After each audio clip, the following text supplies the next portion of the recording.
pressure in his face, escapes the pocket, tucks the run.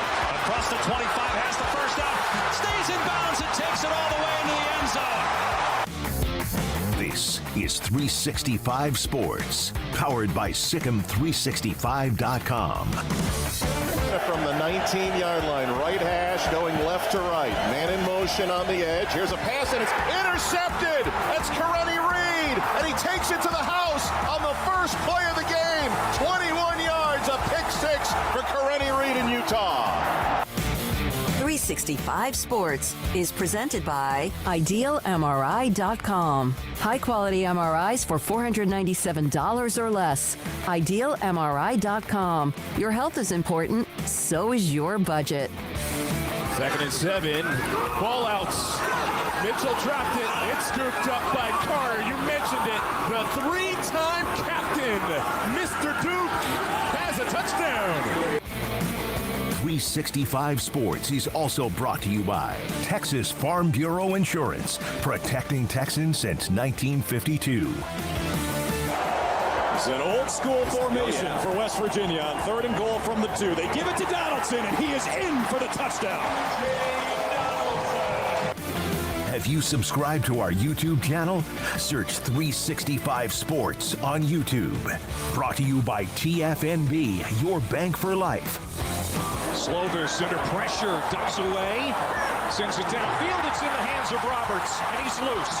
Chase Roberts being chased, but nobody's going to catch him. Touchdown, Cougars. 365 Sports is turbocharged by Unite Private Networks. Find out more at uniteprivatenetworks.com. Coach Sonny Dykes looking for answers to DJ Giddens. No response here. Giddens to the house. Now here's David Smoak, Paul Catalina, and Craig Smoak. And we are on location today in downtown Waco at Pivovar, and also the hotel on 320 South 8th Street will be here today all the way up until 6 o'clock. Paul Catalina, Craig Smoak, I'm David Smoak, nice and cozy with a huge, beautiful what they have here at Pivovar. Eat, drink, and you can stay. And they even have beer baths. Is that right, Paul? Yeah. No, they have not offered me one of those yet, but I'm not going to say no. Yeah, that's kind of what I did in college, I think, when I was there. But we're here today. Appreciate the invitation. Great to be here. We'll have the chat room going, the text line going, Twitter, all of the ways that you could also contact us. And we're here until 6 o'clock. The NFL Combine really kind of launched today. It's been going on, but today it launched. I saw where Tavondre Sweat at Texas weighed in at 366 pounds, svelte, just like what he played at when he was at Texas, having the All-American year he did this past year. So we'll get to some of that too. But we have got to get to the constant turmoil, the negotiation, whatever you want to call it, when it comes to the college football playoff. It's going to 12. The next 2 years it's going to be at 12 teams. There are already models out there about 14. And this just kind of came to me, just thought about this. If the SEC and the Big Ten are so good, and they have a bunch of great brands, and this is not trying to take a shot at them, but if they are that good, with that many good teams, why do they need automatic qualifiers? Somebody explain that to me. Why does any conference need automatic qualifiers? Why would they need more? They're that good, they'll be able to earn their way into the playoffs. So here's, one of the details that I saw this morning when they were listing, the qualifications and who gets into the 14-team playoff. And it said, had a little asterisk next to Notre Dame, and it said Notre Dame if they're in the top 14. Well, duh. It shouldn't the 14-team playoff be the top 14? Yeah. And doing automatic qualifiers to me is to guard against something that may never happen. Like what they're guarding against, or they're assuring, is that the SEC and Big Ten have the most teams in, so that they don't have a year where they only have two. And that's like. So they're playing prevent defense. So yeah, exactly. They're playing prevent defense on a situation that would never happen. And I mean, remember some of this debate when it came into the 12-team playoff, where they were like, well, what if this happens and this happens? I'm like, well, if you've got, even before realignment, if you have 5 power conferences and the top 2 of every conference gets in, and then one group of 5 and then one rando, then you're kind of guarding against something that you're like would never even happen. Like, what if the Pac-12 wound up out of it? Well, the only way they could wind up out of it was to self-destruct, which they did, but like, they have to be really bad not to be in it. So you're guarding against situations that aren't going to happen or like so far out there and theoretical. And you're also trying to hoard most of the money for yourself. And you're using the cachet and the power that you have in the SEC and Big Ten to say, like, listen, we want all you here. But if you don't give us what we want, we can find a way to push you out. Craig, I saw a note, and I think it was Brett McMurphy that said it was an invitational now, that it wasn't a college football playoff, but the way they're setting this up, if it all comes to fruition, is that it's actually an invitational, not an actual something you earn. Yeah, I think that was just his comment on one of the types of formats that was out there today. What was it, the 16 team that they're already starting to talk about, which is what I tweeted last night. I don't get into really talking or tweeting about everything that comes out, but that one last night, seeing the conversation already started, my whole thought was, why not just start talking about 16? Like, why don't we just fast forward? Are we really thinking the 12's just now official? You're already talking about 14 literally the next day. Yeah. You've got people at least that are involved, are putting into the media and letting the media know that you're already talking about 14.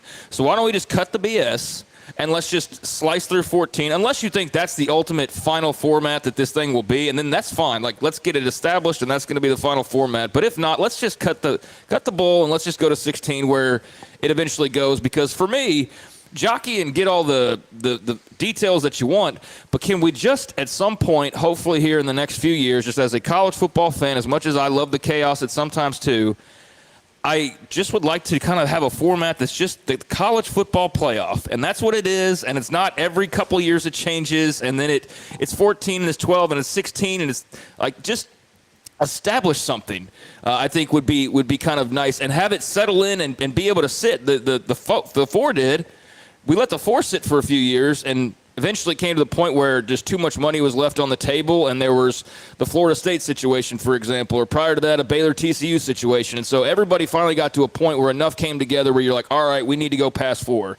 But, man, you haven't even left 4 in the dust all the way, and we're already on, like, format number 3 that you're talking about already. So can we without even trying format number 2. Right. It's just kind of silly, and I'm not, upset about it by any means. I just think it's kind of ridiculous that these leaders don't see how crazy that is, that they can't even just sit on something for more than 5 seconds. But, And look, if by the way, hold on.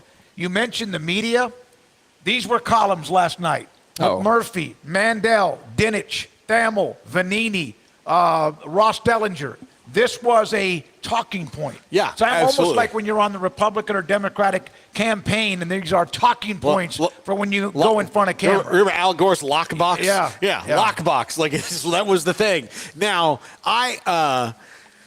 it is weird to me that you do that. Like, what if, and that's what they don't understand, what if 12 is amazing? What if the way that they figured it out is amazing? If it works out so well and we all enjoy it and it's really good, what if that's amazing? And then you've already said, like, now we're going to add 2 more teams to it. And you're like, well, we don't even know. Like, we've all wanted it as college. I say most of us have wanted it as college football fans for a long time, is a real playoff that, like, pits teams against each other for multiple rounds that would see who's the hottest and the best and who can go through a long season like that, because every other sport's like that. But we don't necessarily know how much we want it. So let us have this meal before we decide. How do you know if something tastes good if you don't bite into it? Yeah, and I know this has happened to me a lot in my life, but like, you order something at a restaurant and it's just too much, and you wish you had just ordered the small.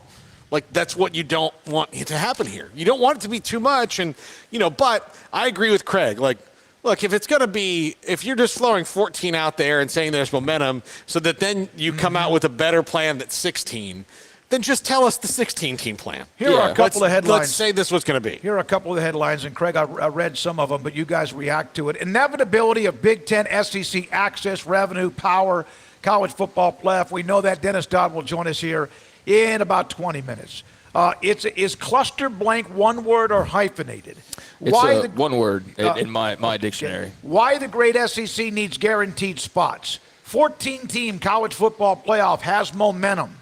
14-team model could include 3 automatic qualifiers for the Big Ten and the SEC. That's not breaking news, but it's just amazing to me that it's so complicated, and yet this seems to be so simple. You know who doesn't struggle with this when they have their playoff every year? The FCS.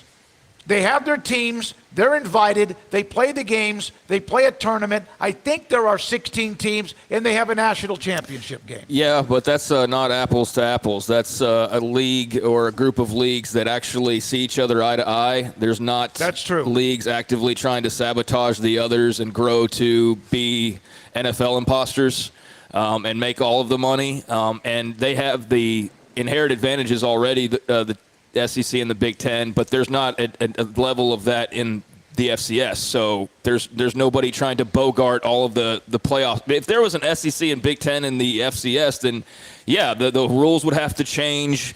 You know, it wouldn't be about winning as much anymore as it would be the impression that you give in the way that you lost to Alabama and how that was a great loss in the long run. And so that's the problem I have with the potential of the playoff that we're talking about now is there are so many that are bought into the idea that the Big 12 champ can't compete with like the 4th place team in either league, which is bull. And I'll just be respectful to the business that we're in and not continue. If we're in studio, I just say it. But I think that's, you know, kind of the way people are programmed now, whereas FCS, it's like, yeah, everybody gets a fair crack. You know, you get your advantages for having one more and things like that. But, yeah, nobody's going to go for that because they don't respect each other enough. The Big Ten and SEC don't feel like, and I'm not trying to paint them to be bad guys. This is just why this won't ever happen. They don't view the Big 12 as equals. They don't view the ACC as equals. They don't, if anything, they view them as prey, and they're just going to try to pick off their best programs and then make more of the money and have more of the volume of college football attention. And so that's why. I mean, it's that simple. There's not that same level of respect or equality. And when you look at, you know, money and prestige and those things, yeah, there is a separation. But I think it's just that it's like the old boys club, or the old boys club. Yeah, it's just kind of like that. I think at that level of college football. The Masters, which is played the second week or so in April at Augusta National, is not. It's not like an at-large. It's an invitational tournament. You earn your way into the tournament by winning certain tournaments, including the Masters, and you're brought back until you decide you can't play there anymore, or other tournaments that you win, or where you are in the world golf rankings, or inside the top 10. Not everybody's invited. It doesn't have a field of 100 and whatever it is normally golfers that you see most every weekend. There's less than 100, and they want it that way. They want their own invitation, and they can run it because basically it's their tournament. Yeah, and I want to stop and pause for a second because I'm saying the SEC and the Big Ten, I don't want to paint them to be the bad guys, even though I think that Greg Sankey probably does as masterful a job as anybody of kind of playing the bad guy behind closed doors, but being the good guy in front. That the guy that's got who do we have on yesterday? Convinced that he's going to save college football. Tim Brando. Tim Brando, yeah. And so there's that, and I don't completely agree with Tim on that. I hope that he's right in the long run for the sake of everybody. But let's put the onus where it belongs, on the TV networks. That's who doesn't want the Big 12 to have 3 teams, or the ACC to have 3 teams in a post-Florida State, Clemson type of a world. They don't want those matchups because they don't bring the ratings. We're not talking about who's the best team in all this. We're talking about who puts the best TV matchups on your screens that brings in the most eyeballs for ABC or Disney or the same thing, but NBC, etc. ESPN, Who gets the CBS, most streaming Fox. audiences, and that's what it's about. It's not about winning. I mean, it is to an extent that it has to be, but when you can cut that off and say, now it's about who's got the biggest brand from the biggest league and the biggest audience, that's how we want to fit them into the playoff. When Florida State, when they had Charlie Ward beat Nebraska, who was a heavy underdog, to win the Orange Bowl in a great game where Nebraska missed a field goal at the end of the game. What network was that game on? I believe it was on CBS. Okay. I wouldn't. It may have been NBC. Maybe. I don't know. Yeah. You never really knew that. Like, you knew where the Orange Bowl was, the Rose Bowl. ABC, like it was on one of the big 3. I'll promise you that. You cannot, and I know this is impossible, you cannot have those who are broadcasting control Who wins the national championship? Too late. Too late. They're already creating the leagues. Well, and What's a hay's out the barn. The dam is broke. And so if you're wondering, like what caused all this, there used to be things like sports would always get big numbers, but there were other things that would get big numbers. So the networks weren't always trying to control everything they could control, because you knew that the NFL Sunday night game was going to get a big number and Monday Night Football would get a nice number, but also Seinfeld and Cheers and Friends and all these other things got huge numbers. Now there's so much content out there. The only thing that the networks can bank on of people sitting down and watching live and watching through commercials on is live sports and those events. So how do you make that better? Well, you cut out the riffraff, right? You don't have, and in their minds, they're just trying to create the biggest TV show they can create. Yeah, for a primetime spot Yeah. and for the primetime spots. But I know that they also love the fact that there is that live content, and that's why they still need, for all the talk about, everybody else will just go away. No, they're still going to be around. You mean to tell me that they're not going to want these networks to broadcast some other football games and have that fill some spots and some and Hell, the some TV networks need to. They have to have the Big 12 and the ACC Yeah. and some of these other leagues. What else is going to be on? I mean, during the fall. And so the whole idea of they're not going to be involved, now it's a matter of how much can the TV networks trim them down money-wise to where they have no choice but to accept much lower deals than the ever-growing deals they're giving to the other two. They created the separation. They put the price tags out there. Now, granted, the leagues negotiated for themselves, and there's really only two that have the power to fully negotiate and be on the guaranteed winning side and to really get whatever they want. And they've cut those deals here recently, but it is slim pickings. It's slim pickings to the extent the Pac-12's dead. Yeah. I mean, for all intents and purposes. The Pac-2 is what remains, but that's a shell of itself no matter what happens with those two. So they're not afraid to kill off a league, but they're dang sure going to make sure that those other schools that can fill those late night spots ended up in the Big 12. And guess what? They're still going to air those games. They're still going to air Cal and in the ACC. So it's not like there's just games being eliminated. They still need games from non-Big Ten and SEC schools. It's just that the premium that they pay and the premium they put on those games are much different. And how much can you fight that if you're the Big 12 or whatever the ACC is, whatever post-world they live in? Let's just say there's no Florida State or whatever. What kind of offers do they get? And how much can you fight and say, no, we want more? What's the ultimatum that you arrive at? And so that's the part I think we're going to come to here pretty soon. They already have the bigger TV contracts. They've earned that based on who they are, the logos, the audience, the traditions. Now they're going to get more of the college football playoff money, which will increase more than the people who are already behind them. And then on top of that, get more teams, which means more, I guess you could say, units. In the college football playoff. Brett McMurphy made, I had to read, wait a minute, is it in 2026, if they go to one of the proposed 14-team playoffs, 11 of the 14 teams would be in because of automatic bids. Yeah. 11 of the 14 would be in because of automatic bids or connections to conferences. The Big 12 and the ACC each would get 2, and of course the others would get 3. And then the G5 would get 1, and then there are 3 remaining after that. Notre Dame would take 1 if they're involved in the top 15, which you would like to think Marcus Freeman will have them a top 15 regular team. So there's another spot that you would take away most likely in majority of years, you would think. So, yeah, it's a bit of a cluster, and I think that one word, or is that hyphenated? It's the word I'm using politely while we're at this establishment here. But I think it's one word. Yeah, no, I think it's one word. I said that a second ago. I think it's one word. But I agree. I don't know what about for other people. But, yeah, I mean, the game's kind of rigged. And that's the part that I wonder if anybody – I guess not. I wonder if, like, a Big Ten or SEC fans ever, like, you know what, this is not really what any other sport is or what it's supposed to be. It's supposed to be about the level, but I think they get too caught up in the pride thing, and so it's like, let's, instead of saying, like, this isn't really the best way to decide a champion, let's just celebrate all of this money that's not really even mine as a fan, but that will contribute to my program and separate us further to where eventually you'll have no choice but to have a completely separate thing because you're going to be making per team like $100 million more than the teams you're competing against. Right now it's 25 to 40 million. Now, then it's going to be 60 million. Yeah, you're right. Then it's going to be 100 million in 10 years. And so that's not the same thing. So if the goal is to save college football, you're not really going about it the right way. You're going about it in a way that's just creating further separation. But if the goal is to separate, then can we just say go that ahead and do go, that. go ahead and get there? But you can't, because the reason why is you don't have anything established to do that. You don't have a TV contract for that. You don't have the production lined up and all those types of things.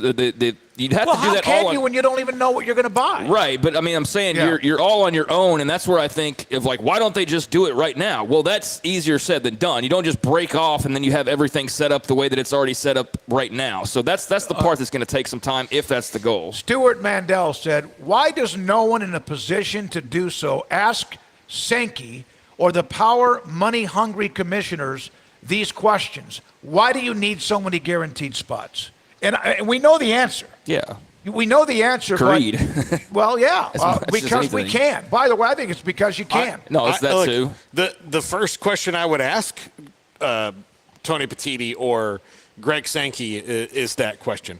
And I would especially ask Greg Sankey that you were on the hill of we didn't want any automatic qualifiers because his ultimate game was to maybe get half the field. Yeah, we'll get 7 or 8 of the 14. Yeah, if they got if they got 6 of the field, that he could finally bust out and say, my master plan is complete. I told you we're better.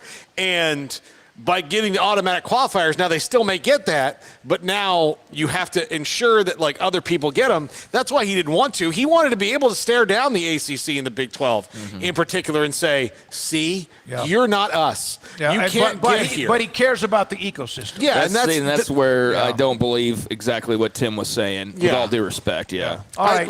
And I do think Greg Sankey knows he needs everybody right now. It's just, when do we get to that point, Craig, that you brought up, where they just see that they're, carrying 20 extra pounds and they can burn it pretty quick. It's going to be the equivalent of Texas Tech playing SFA or something but it's all equal, but in a playoff format when they make $50 million more than SFA does to spend on their roster and NIL, and then you're trying to act like it's all the same thing. And it's look, if you're going to have advantages built in, that was always the case. The Blue Bloods always had more at their disposal because of tradition, history, school size, all those things. But it's something that you'd like to see it be as equal as possible. But the powers that be are the ones that are not allowing that because they don't care about it being that way. They care about how sexy of a TV product they can put out there, and that's really what it boils down to. Well, and Bill Hancock, we have to get this done within 30 days, and now it's been 7 days. We're at Pivovar and also the hotel. We're here tonight. We'll take you up until 6. The authentic Czech lagers, the brewery. We have 2 big vats right here in front of us. These are the mash kettles. So this is where they start the beer, and they make the mash. And then over here is where the magic happens and finishes the beer. Different types. That's like the orchestra? Yes. The string. Here's where they warm up, they're getting and then that's. We're going to hear from Dennis Dodd here. We're going to need to take a break and hear from Dennis Dodd. We will get into the Big 12 and men's basketball, SEC Media Day schedule, the NFL Combine. Dennis Dodd today. Greg Wrubell, who's the voice of BYU after their big week of the win against Kansas. Kevin Flaherty on college basketball in general at 4. We'll have Jerry Palm, who does a lot of crunching the numbers about who's going to get into the NCAA tournament. He'll join us. Craig's off the radar, and Paul's top 5, too. Please hit the like and subscribe button if you haven't already. We'd appreciate that. And we are live at Pivovar. Again, we're live at 320 South 8th Street in Waco, and this is 365 Sports. Attention all car enthusiasts. Get ready for the President's Day sale happening at Allen Samuels in Waco. For a limited time only, drive home in a car of your dreams with unbelievable discounts. Looking for luxury? How about the 2023 Jeep Grand Cherokee Summit with a whopping $12,500 off MSRP? Or maybe the adventurous spirit of the 2023 Jeep Compass and Renegades, now 10% below MSRP. But wait, there's more. Save big on the rugged 2023 Jeep Gladiator Sport. year with savings of $13,000 and an incredible 15% off MSRP on every 2023 Gladiator. Rev up your engines with the 2023 Dodge Charger RT, now $8,000 off MSRP. And a special thank you to our first responders. Enjoy a $500 off your purchase. Hurry in now and take advantage of these unbelievable deals. This inventory won't last long. Visit Allen Samuels in Waco. Come by. Let's be friends.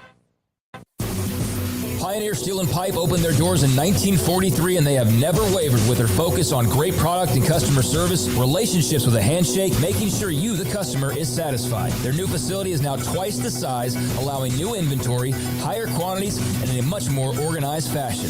In addition to the long lengths in tubing, angles, channels, rods, and flat, Pioneer Steel and Pipe now offers several shorter, more convenient lengths of material already cut. Their 2,500 square foot showroom has over 1,000 new products in stock, new welding supplies, hardware, quickcrete, and do-it-yourself components for any project, whether you are a professional contractor or weekend warrior. The new facility is designed to make your loading experience faster and more efficient with easy drive lanes around the building and much more room to get your trailer loaded. Our location may have changed, but our values haven't, and our relationship with customers goes much farther than just business. Pioneer Steel and Pipe on Loop 340 and Highway 6 and just east of I-35 in Waco. Automatic Chef Canteen is a full-service micro-market vending and office coffee provider with state-of-the-art vending equipment, a wide variety of products, and offering custom-fitted micro-market vending office coffee solutions for your employee break room. You want a full break room solution and a workplace oasis? Well, Automatic Chef Canteen, locally owned and operated for over 50 years in Central Texas, also includes in-house mechanics on call 24/7 for fast, reliable service and maintenance. Automatic Chef Canteen, 6900 Imperial Drive in Waco, or online at automaticchefcanteen.com.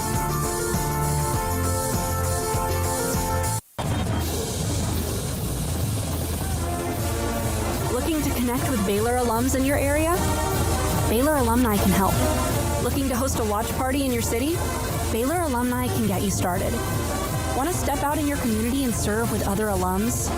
Baylor Alumni is your connection with the university and each other. Let's get started. Learn how at baylor.edu/alumni.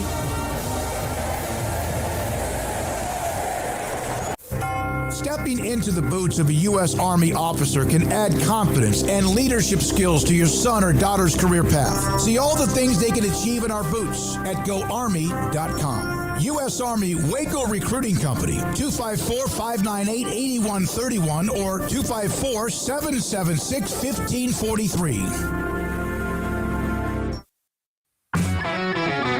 This is 365 Sports. The 3 o'clock hour is sponsored by Waco Custom Marketplace. Meats, sweets, Texas treats, and a cut above the rest. 425 Lake Air Drive, Waco. Dennis Dodd, CBS Sports, covers college football and athletics as well as you could possibly cover it. Joins us now on 365 Sports with Craig and Paul. I'm David Smoak. Dennis, thank you for your time. So here we are, yet another week about to go by, and still all of this might happen. How difficult, why is this so difficult to someone make up their mind, and this is what we're doing now, and this is what we're going to do over the next several years? Well, and add to that, they're doing it for 2026. This whole upheaval that we're having now has happened fairly late in the process. That press release from the SEC and Big Ten will be 3 weeks old tomorrow. We had the big meeting, what was it, two days ago, or a day ago, last week in Dallas regarding the structure. And that's ruffled a lot of feathers, the fact that the SEC and Big Ten want 3 AQs each. That's where we are. Dennis, the AQs for Greg Sankey were a non-starter when the 12-team playoff happened. Why now 3? Is it because I guess maybe they asked for 4, but is it because the Big Ten kind of wanted this and this is where you kind of settle on it? Because to me, having any automatic qualifiers prevents him from total world domination because you have to share with the other leagues automatically now. I think this is just my opinion. I think Tony Petitti in the Big Ten is the expansion guy, and Sankey is the money guy. So they're, that in this next meeting, whenever it is, whether in person or by Zoom, they're going to try to refine this. That, again, they want 3 each. And yes, I get the point that that three AQs, if you didn't have any AQs, you'd probably have as many or more in the field. This is just an opinion.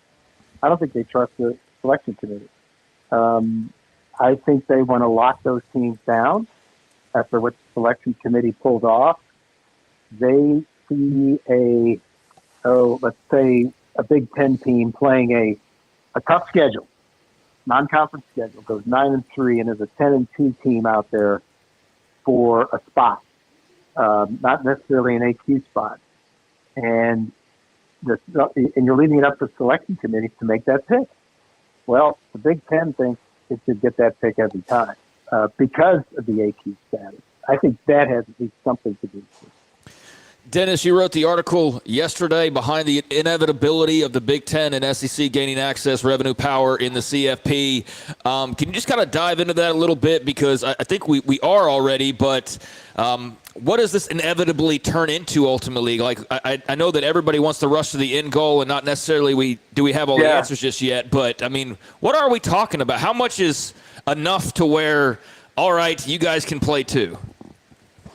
I didn't think they wanted to break away until last night. I read in that ESPN story, buried in the ESPN story about the structure that we're talking about right now. Oh, by the way, the SEC and Big Ten are thinking about leaving the NCAA, and here's a quote to support it. I mean, that was the news last night, and no one really picked up on it. I mean, to me, that's a separate story. If that's true, and they had a quote to support it. I mean, they are game planning for, it looks like to me, again, they are game planning that if the other folks don't go with this, that they have the means and the ability to leave the NCAA. Now, it could be interpreted as nothing more than a shot across the bow, that we will go to these extremes to do it. I think it'll get done. Obviously, the Big Ten and SEC are in favor of it. I think the Big 12 is in favor of it, because think about it, guys. In the 12-team structure, they're assured of nothing. You got to finish in the top 5 ranked conference champions to have an assured spot. In 14, you have 2 spots every year.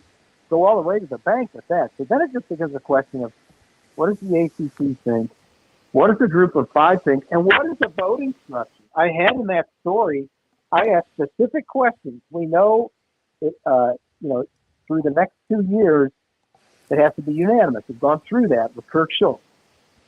Okay, this is 26. What's the voting structure? What's the governance? I was told, cut to the chase, basically whatever the Big Ten and SEC want. Dennis, do you believe Greg Sankey or Tony Petitti when they say they care about the ecosystem of college football? I don't even know what that means. Frankly, I mean, all these buzzwords. We're going to socialize it with our conference ecosystem. I think they care about it. I also think they care about their conferences first, and getting what they want. I mean, look, this all goes back, and it's in the story.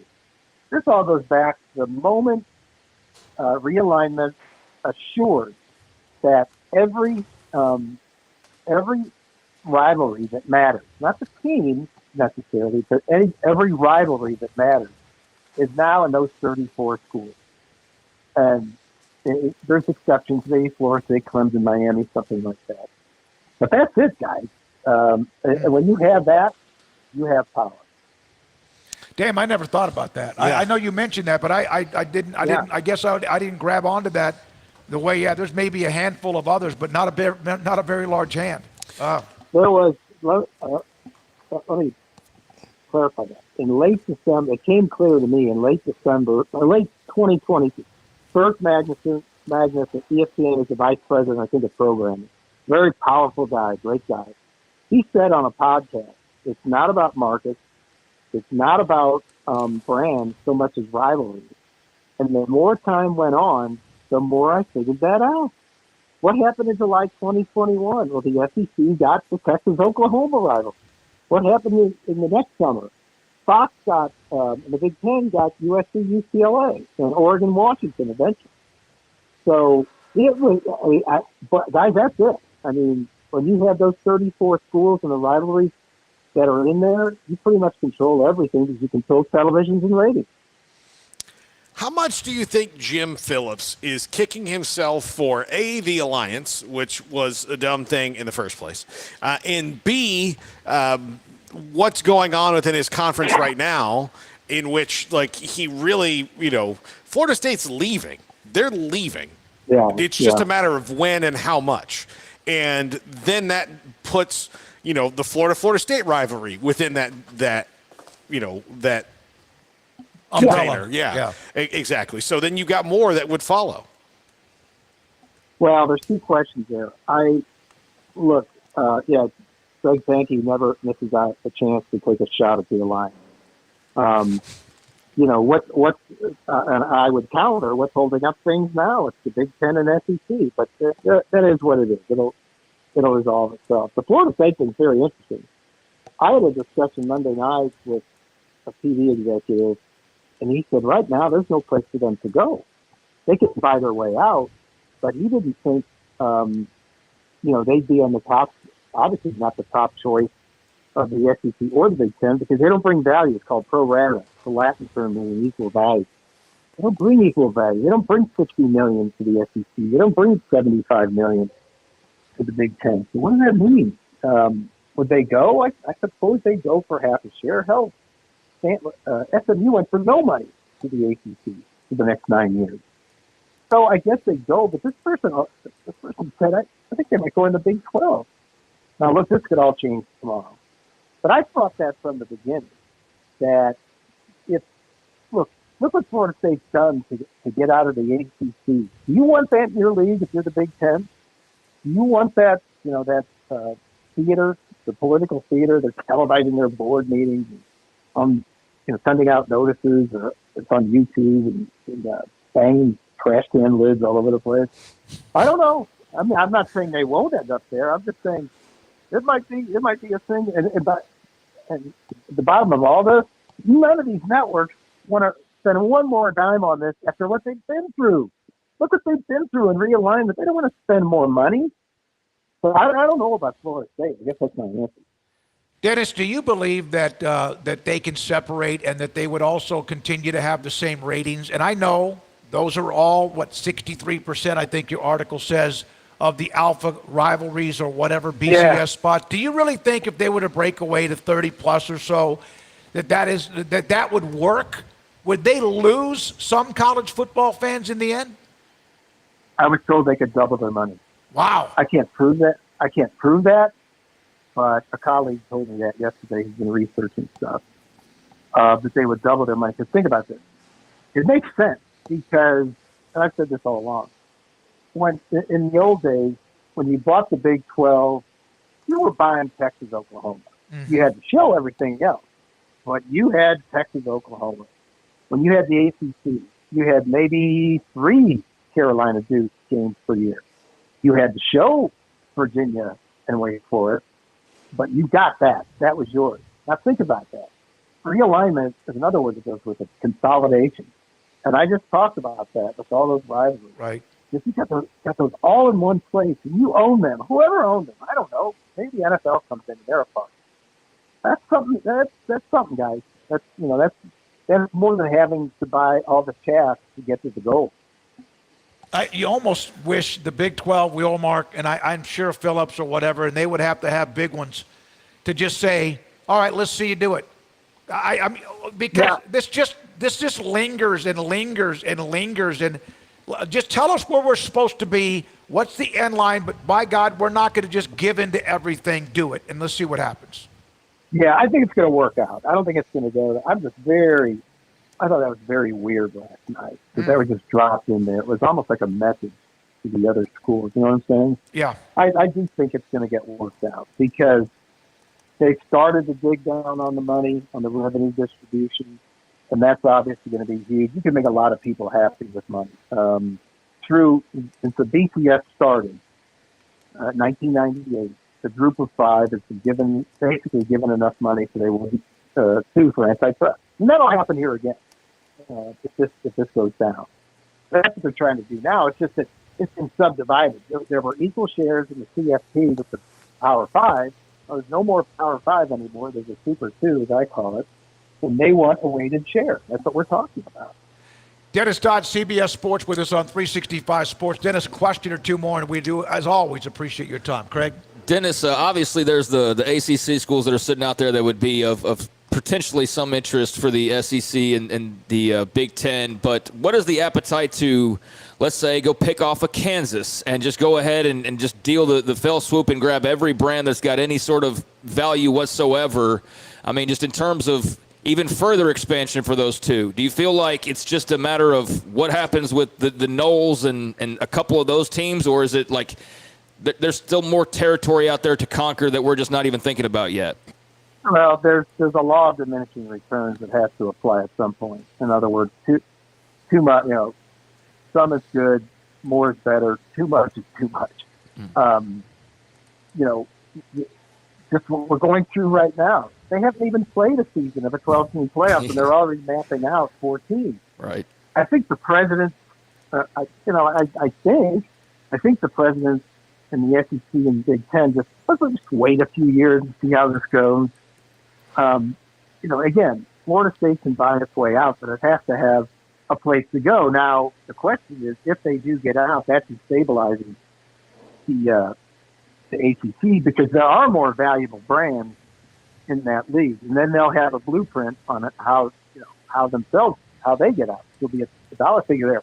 The number one brand in the ACC that's available is North Carolina, just for a lot of reasons. Basketball, they're one of the Jumpman Nike brand ambassadors, one of the leading Nike brand ambassador schools.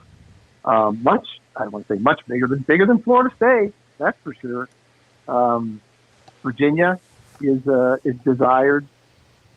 Jim Delaney years ago tried to get Virginia, North Carolina, and Georgia Tech, of all people. Georgia Tech because of the Atlanta market in the ACC, and he had to settle for Rutgers in Maryland. But no, there's the rush to get out of that league, and I guess at that point you just have to accommodate those schools. You can't if you're one of those leagues I just mentioned, you can't let North Carolina get away. I mean, that would be a bidding war right there. Last thing, do you feel like they'll have an answer for at least 2024 and how it's set up and how people qualify or not by the time the NCAA men's basketball tournament starts? Yeah, I think so. I'm led to believe they're really under a hot deadline. ESPN's leaning on them to get this done. They want cost certainty. They want to know. They want to know what they're showing and what they're bidding on. So yeah, I do. I would say maybe as early as the middle of next week, but the tournament begins the 18th or something like that. So yeah, I think it'll be done by then. Thank you, Dennis. Enjoy the rest of covering this everyday change in college athletics. Dennis Dodd with a great article, Behind the Inevitability of the Big Ten and SEC Gaining Access, Revenue, Power in College Football Playoff. The note that he made, and Greg Wrubell from BYU is going to join us in a second, the Big Ten and SEC now have combined to occupy 113 of the 184 BCS college football slots, 62% since the BCS began in 1998. And that includes the affiliated bowl games, New Year's Six games, and then, of course, as Dennis said, what is basically 75 or more percent more of the best rivalries in college football. You guys kind of wrap this up, and then we'll move to a break. Yeah, I mean, we know all those things. I mean, that's the thing is we know all the stroke that those two have, so that's great for them, and I think we've all, watched those dominoes fall. So that's a great note in the program guide for why the Super 2, as I originally coined it, I just want to make that clear once again. Yes. I was the first to ever say that. Should have copyrighted it, but I was. But yeah, I mean, I think that just feeds more into the idea of a Super 2. And so, yeah, what does that eventually look like, I think, is the question everybody has. But there's clearly some dominoes that are not in their control right now that are going to be the tipping points for what doors are opened up. Because if the ACC stays intact, then all this stuff we're talking about is not even relevant as much, because you would have another don't screw conference. it up, Florida State. Yeah, But, I mean, that's really – Florida State's the one that could just pull the pin out of the inflatable and have this thing completely empty out with air to where it is just those two, and there's no even close powers. But, yeah, that's something that still remains in the court system. So until that happens, there's not – but that's the big trigger that's upcoming. We just don't know when and how. Yeah. And, they're leaving. Like, that's the thing. They're leaving. They just have no idea what the day is they're going to tell the ACC. Nobody has they're any leaving. idea about any day, other than the fact college football will start again sometime that third or fourth week in August in Dublin, right? Yeah. With them.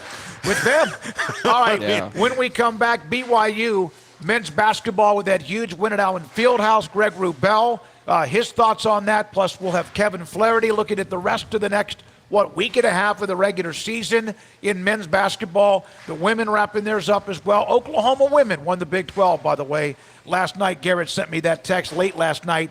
They beat Texas with a three-pointer with 4 seconds to go. This is, and we're live at Pivovar, and it's, by the way, a hotel, and it's right on the corner. We're on South 8th Street. Somebody asked in the chat. We'll be here till 6. Hope you come by, have yourself a drink, or have something to eat, or both. We're a putter away from Magnolia. This is 365 Sports.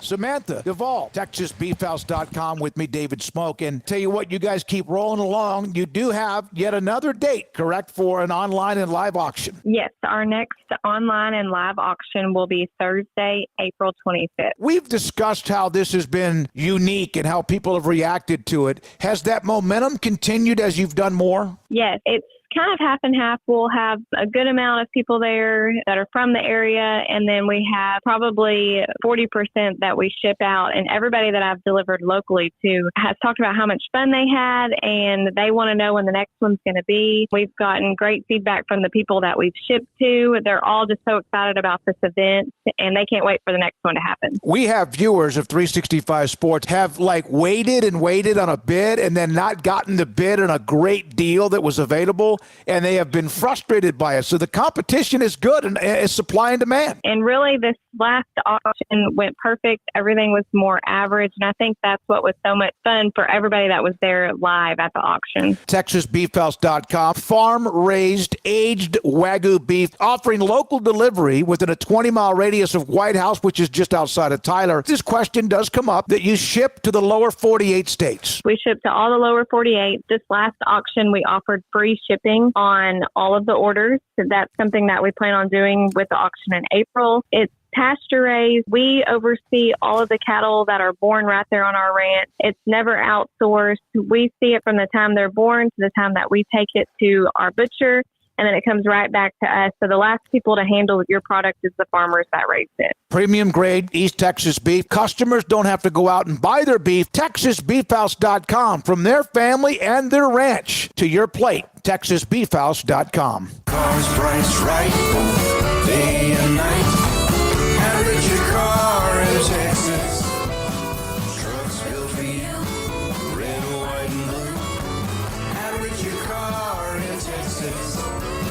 Cars that zoom with lots of room. Average your car in Texas.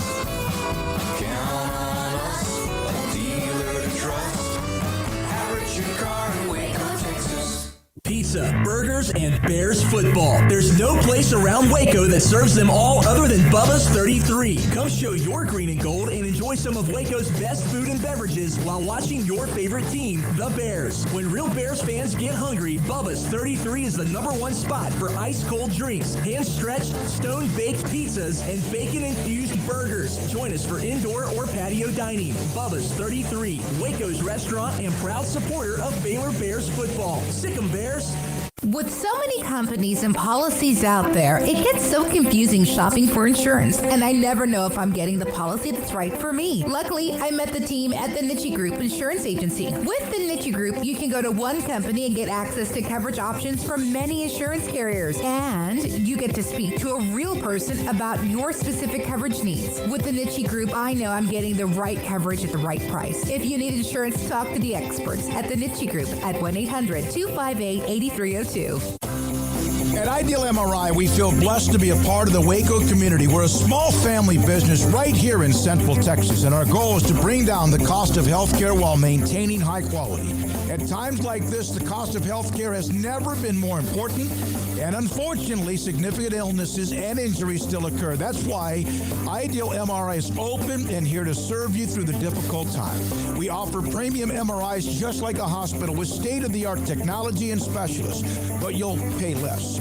Sometimes thousands of dollars less, whether you're using insurance or not. At Ideal MRI, we accept most insurance and there are no hidden costs. Even offering financing if that's needed, everything included in the price, and you'll not get something as a surprise in the mail later on. If you need an MRI, ask your doctor about Ideal MRI. They'll know. You can schedule an appointment safely from home online in minutes at idealmri.com or give us a call, 833-IDEAL-MRI, idealmri.com.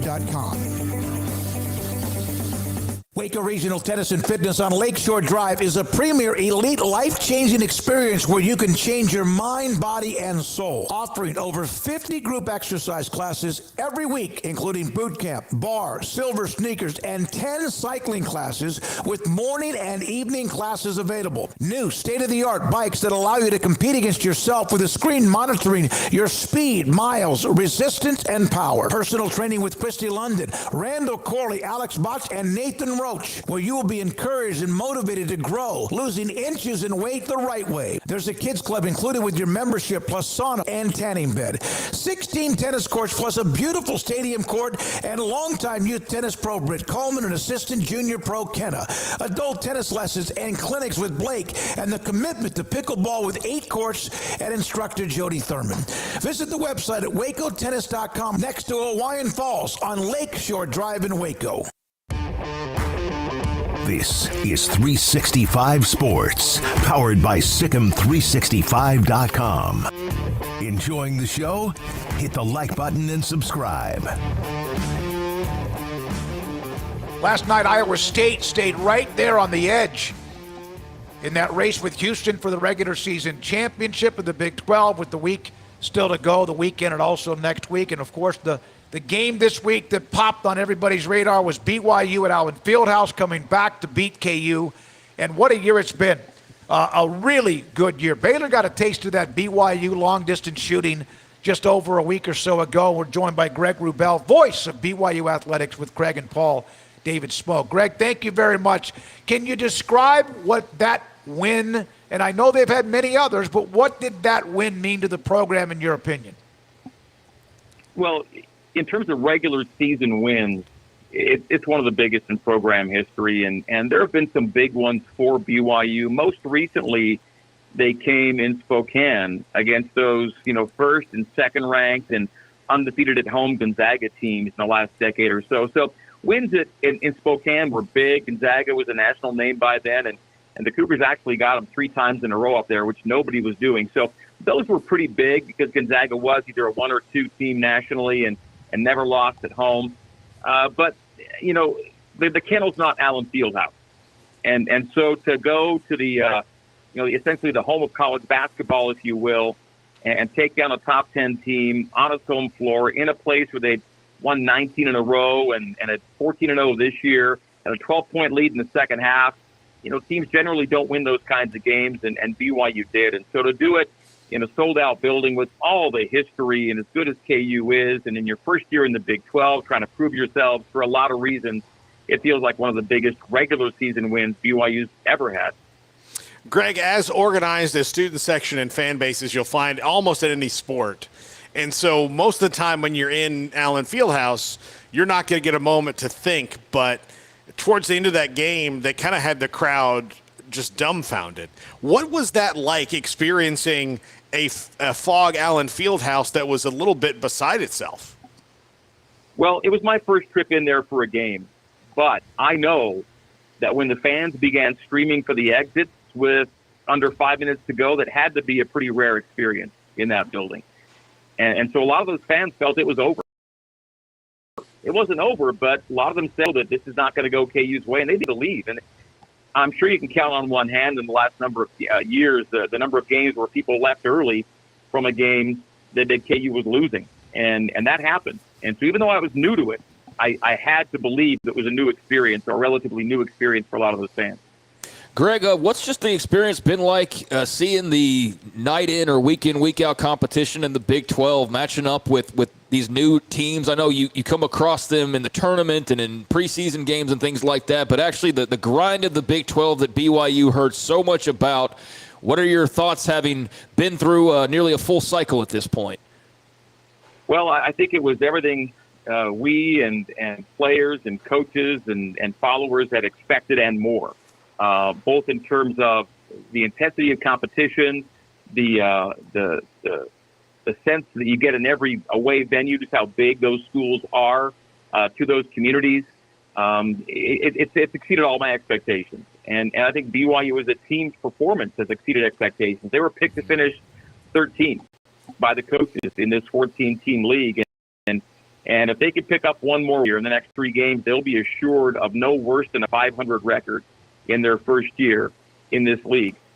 And that would be exceptional to be a newcomer and find yourself with at least a 500 record and maybe even get a game above 500 if things break BYU's way here in the final week and a bit. So, me personally, I thought a good first year in the Big 12 would be some kind of postseason play.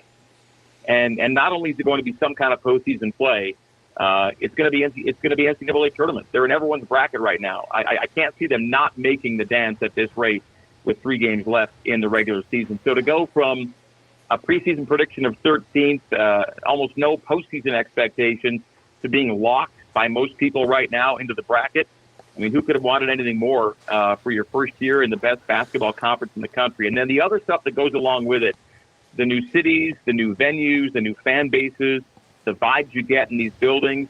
Considering BYU came from the WCC guys, where the gyms were all really small and the fan support was really minimal, it's a totally opposite end of the spectrum experience, and everything I would have hoped for and more.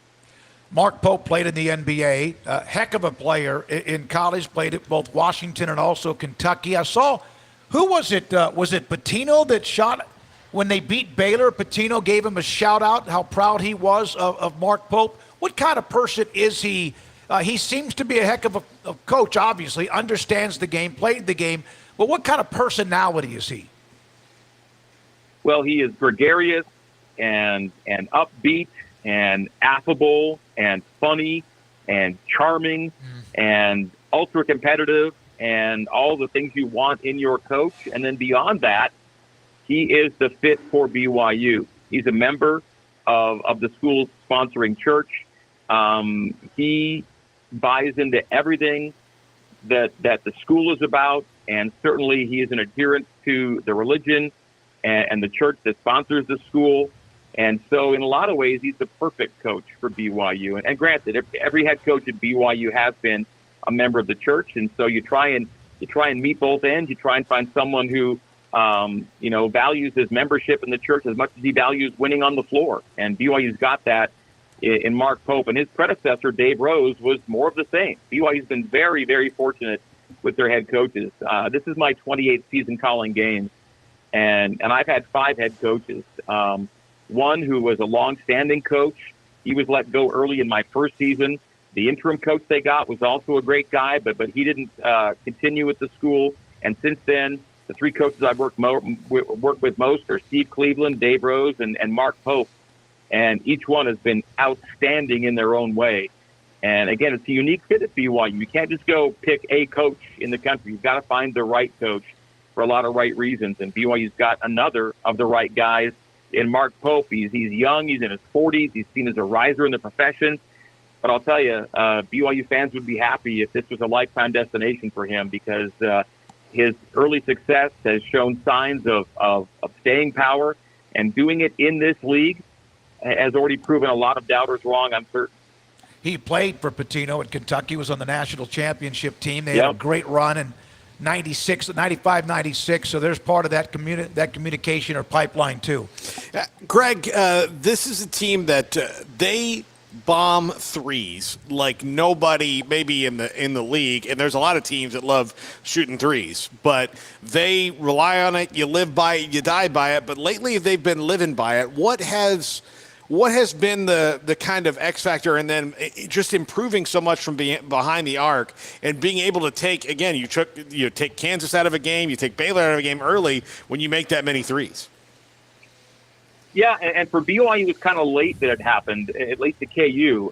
They opened 5 for 10, which is great. Then they went through a 1 for 14 stretch, which almost shot them out of the game. That's when KU took a 12-point lead.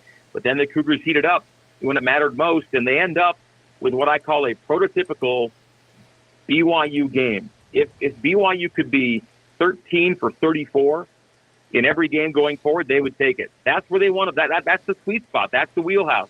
You make between 12 and 15 threes. You take between 30 and 35. You're in the mid to high 30s in percentage. BYU will take that all night and all season. In fact, BYU is 20-2 this year when they just shoot better than 32% from the arc. Now, 32 is not a great number, but because of the volume, that's the number. If they're under 32%, they're 0-6. So they're going to shoot a ton, but if you're making in the 20s, it's not going to be enough. But because they shoot so many, just get to the low to mid-30s, and you're probably going to be in pretty good shape. Now, that being said, KU is a good match for BYU because they take fewer threes than anybody in the Big 12, and BYU takes more threes than anybody in the Big 12. And KU makes the fewest. BYU makes the most. So I knew going in, guys, it was the kind of game that if BYU had that 13 to 34 type of game, and KU kind of was who it was, and they had 3 threes on the night, and then KU helped you out a little bit, of course, with the missed free throws, and it got Hunter Dickinson's head a bit, and there's no McCullough. You have to acknowledge McCullough's a big missing piece, but flip it right around. In the game before, they smoked Texas without McCullough. So that's still a good KU team. And at home, with a double-digit lead second half, that's usually been enough to get it done. But on this night, BYU was a bad matchup for KU because of how BYU plays. And that lends to the outlier nature of Mark Pope's offensive approach, guys. He knew going into the Big 12 that BYU couldn't just out-Big 12 the Big 12. They're different than other teams, and they chose to be really different than other teams by buying into this hyperbolic three-point approach. And if they're hitting in the mid-30s with that approach, they're going to be in and win a few games. One thing, and again, we appreciate Greg Wrubell, voice of BYU. They were 2-4 at one point in the Big 12. A lot of people, if you blink or burp, you're 2-4, or you lose 2 or 3 in a row. But they've won 6 of 9, and that doesn't sound like much, but it does in the Big 12 to win 6 of 9, including the win against KU. They had that disappointing loss to Kansas State over the weekend. Are they playing their best basketball at the right time, or is that not quite where they are? Well, because the defensive numbers have taken such a hit over the 2 weeks previous to the KU game, you wouldn't say they were playing their best basketball because there have been slippage. In fact, over a 2-week span, guys, they went from top 25 in Ken Palm defensive efficiency to around 68th or 70th. So it was a precipitous slide, and it happened over a handful of just 4 and 5 games, but it was real. They flipped it back around and held KU under 70.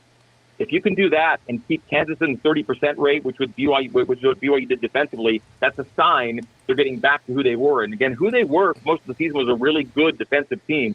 The offense got all the attention, but the defense was top 25 until, again, just a couple of weeks ago. But it's a good sign they got it back against KU. So the hope is they've got it back, and they can get back to playing some of their best basketball, but those defensive numbers kind of took them off balance a little bit. We wouldn't say that. But they're one of those teams that, although they haven't won more than 2 in a row yet in the league, they also haven't lost more than 2 in a row in the league. And that says something. And they've also had no weeks. They've had no weeks that have included a loss on Tuesday and a loss on Saturday of the same week. And only 4 teams can say that in this conference. So they've done a lot of things to keep themselves in a good spot in the toughest basketball conference in the country. Thank you, Greg. It's always great to have you on the show. Love the BYU as a part of the Big 12. Thank you so much. Greg Wrubell, voice of BYU Athletics, with us on 365 Sports. Think about this in their last 4 games, and Kevin Flaherty on more of this about just men's basketball in general next. They have wins against 11th-ranked Baylor and 7th-ranked Kansas, and losses before each of those games to Oklahoma State and Kansas State. Now, granted, both games were on the road, but those aren't the kind of losses you need.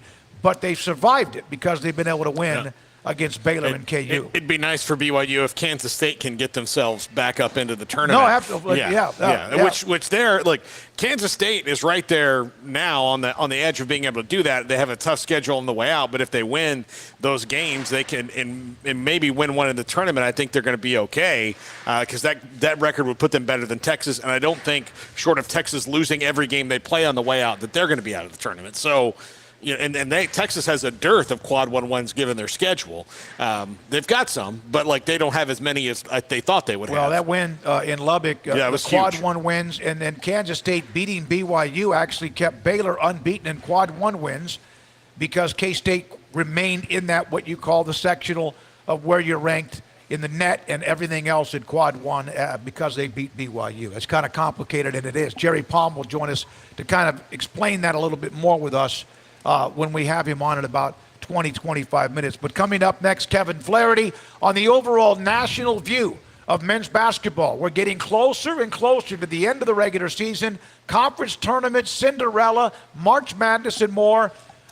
We are, again, at Pivovar, and it's a beautiful place. And you can have great food here if you want. In fact, authentic Czech lagers, the brewery. We're right in front of, Paul, what did you call these again? These are the mash barrels. Mash barrels. St. Patrick's Day around the corner. They'll have a party on the patio with that coming up on March the 16th and 17th. Craig Smoak, Paul Catalina. I'm David Smoak with Garrett Ross and Jack McKenzie, and this is 365 Sports. Developed by Startup Waco, a nonprofit organization, GXG is a program designed to support the entrepreneurial development of Baylor University student athletes through NIL activations. The program helps student athletes maximize their platforms and offers a comprehensive support system for them to create and grow new businesses that not only benefit themselves, but also uplift the local economy. Fans who wish to support student athletes can donate to GXG via the GXG NIL Fund, BaylorBears.com/GXG. Contributions to support NIL activations through GXG can be made at BaylorBears.com/GXG. For more information, follow at GXG_GreenXGold on social media and visit the official website www.gxg.startupwaco.com. GXG, empowering student athlete entrepreneurship and uplifting the local economy through NIL activations. When we moved to Texas, we were like fish out of water. We didn't know anyone in our neighborhood until our Texas Farm Bureau insurance agent came to the house. She was so helpful and reassuring, a friendly face with that Texan hospitality I'd heard about. When we purchased a Texas Farm Bureau insurance policy, we knew we were making the right choice. We knew our family would be protected. Stop by and see our agents at one of our 3 McLennan County locations. Coverage and discounts are subject to qualifications and policy terms and may vary by situation. Established in 2007 and independently owned, Alliance Bank Central Texas is committed to helping families and businesses meet their financial goals. From their tellers to their board of directors, they know the importance of superior service and competitive products. Customers have confidence knowing that their financial needs are in good hands. It's your bank, Alliance Bank Central Texas, with 2 Waco locations, 4721 Bosque Boulevard and 191 Archway Drive on Highway 84, and at AllianceBankTexas.com. Member FDIC and Equal Housing Lender. Waco Custom Marketplace is your hometown grocery store with a full-service butcher shop and bakery. Hi, this is David Smoak. The butcher shop can take your customized orders for seafood, pork, and poultry and custom cut your favorite steaks from bacon-wrapped fillets, sirloin steaks, bone-in ribeyes, boneless ribeyes, and even prime rib. Cut specifically the way you want, the thickness that you want. They're all delicious. They have Norwegian salmon, mahi-mahi, catfish fillets, sliced ham or turkey, variety of cheese, and several options of sausage cheese links, and even regular jalapeno or cheese snack sticks. Fresh chicken breast or whole chickens, sliced bacon, pork chops, and ground beef, marinated beef or chicken fajitas, and always large briskets and tri-tip available, plus fresh vegetables. So the great product, customer service, and tradition continues at Waco Custom Marketplace, a full-service butcher shop and bakery, open Monday through Saturday. The Bauer family, Waco Custom Marketplace, 425 Lake Air Drive in Waco, or WacoCustomMarketplace.com. This is 365 Sports, powered by SicEm365.com. The 4 o'clock hour is sponsored by Boozer's Jewelers, the wedding ring store, specializing in custom jewelry and repair, all in-house. Now here's David Smoak, Paul Catalina, and Craig Smoak. We're going to go over the menu here in just a second here at Pivovar. We're on 320 South 8th Street in Waco. It's a beautiful brewery and also restaurant and hotel. Pivovar is where we are on location today. Kevin Flaherty, college basketball analyst, men's basketball, and also getting interest because of his ability when it comes to scouting and more when it comes to football. Kevin Flaherty joins Craig and Paul, David Smoak on 365 Sports. Kevin, now that you see where the Big 12 is, there's, 3 games left. How many teams is reasonable for them to get into the tournament in the NCAA men's tournament?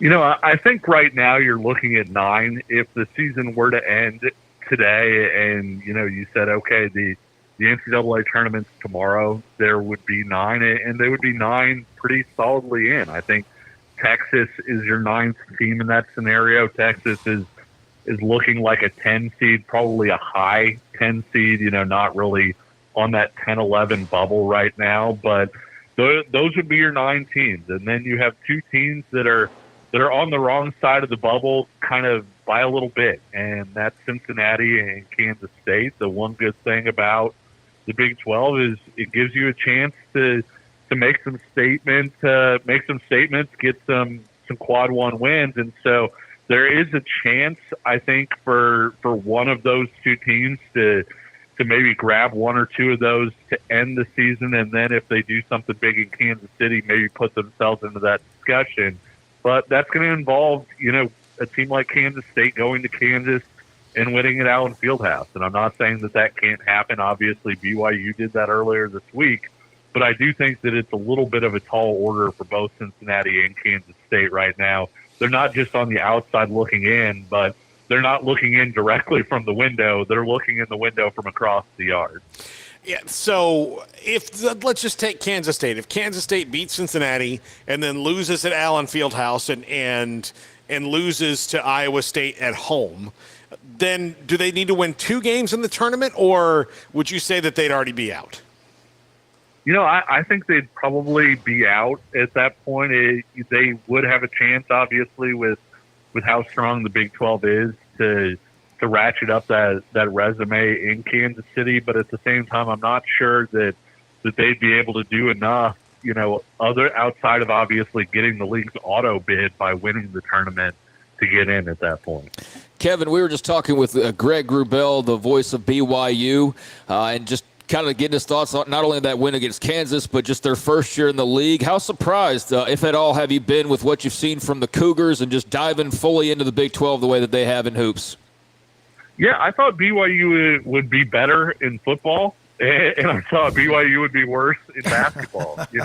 When you look at their first seasons coming in and how they were going to fare, I did think that this is a basketball team that maybe had a chance to surprise a little bit, just because while they didn't have experience playing in the Big 12, it was the Big 12's most experienced team in terms of the number of guys that they brought back. And I think that's shown this year. When you look at the way that BYU plays, they're just so comfortable in what they do. And I think that there's something to be said about that. I'm thinking back to a big play that they had against Kansas, sort of in the clutch. It was a situation where they got the ball around the basket, and, Kansas guys are jumping all over the place to try and prevent the layup, and you see a kick out for an open 3 and a 3-point make. And a lot of teams aren't necessarily comfortable doing that in that situation. Not that they don't like open 3-pointers, but they feel like, hey, if we're within 2 feet of the basket and there's a chance here, why are we kicking that thing out? But BYU is an excellent passing team. The way that they move the ball, obviously the way that they shoot it, they hit 13 3-pointers in that game. I think their comfort level with who they are as a team, and Jackson Robinson being potentially, the Big 12 sixth man of the year, I think it's a deep, experienced group, and they're a team that, depending on how well they shoot in the NCAA tournament, they could win a game or two. Kevin, is Baylor good enough to be dangerous, or are they erratic enough to be out quickly? Yeah, I think one of those things where you talk about a fire, right, where a fire used correctly can heat your house, and if used incorrectly can burn your house to the ground. And I think that, when you ask if Baylor's dangerous, the answer is yes. The question is for who. And I think that Baylor is dangerous when you're looking at the Bears as a team that can take on the best of the league and therefore the best in the country, even going back to the season opener against Auburn. And you look at the way that Baylor has played in stretches, against Kansas, against Houston, against, some of the other teams on that schedule. Yes, Baylor is very dangerous for opponents when Baylor is turned up in the right way and the right guys are playing, really well. I also think that Baylor is a team that like so many teams this year, it's an inconsistent team. And it's one that you look at the Michigan State game, obviously, you look at certain stretches in that same Kansas game and throughout the season, there are times where you look at it and you say Baylor should maybe be a little bit better right now than it's playing. And I think, the youth, not necessarily just, Baylor having a young team, but relying on newcomers the way that they are. Of course, a lot of people are in those same spots. That's going to happen, when you have guys that aren't used to your team's culture, that are coming in to college basketball, straight away when you look at a Jacoby Walter and an Yves Missy, obviously, but also a guy like Ray J. Dennis, who's coming in and has played a lot of basketball, but not at Baylor. You're going to hit some of those bumps in the road. And I think that's what makes Baylor maybe the Big 12's most interesting team heading into the final, week and a half of the season, Big 12 tournament, and then into the NCAA tournament, is this is still a team that I think has that potential deep run in them in the NCAA tournament.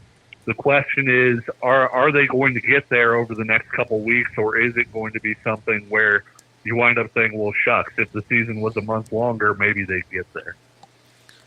Kevin Flaherty with us, college basketball analyst with us on 365 Sports. Kevin, is this tournament going to be more, when you see UConn as good as they are, Purdue as good as they are, and I know that Matt Painter has to shake a really big tournament monkey off of his back when it comes to advancing. But you have these good teams like Houston at the top.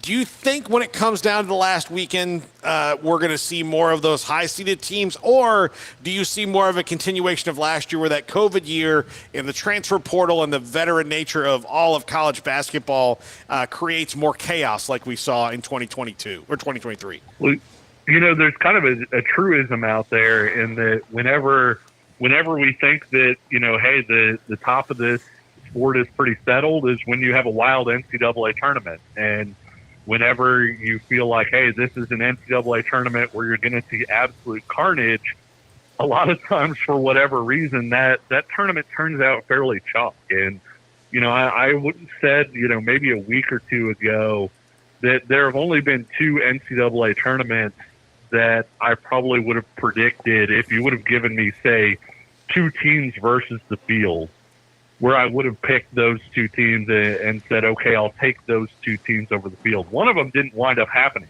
and that was in 2020, I would have taken Kansas or Baylor versus the field. I thought those were the 2 best teams in college basketball, and I thought that one of those 2 was going to cut down the nets.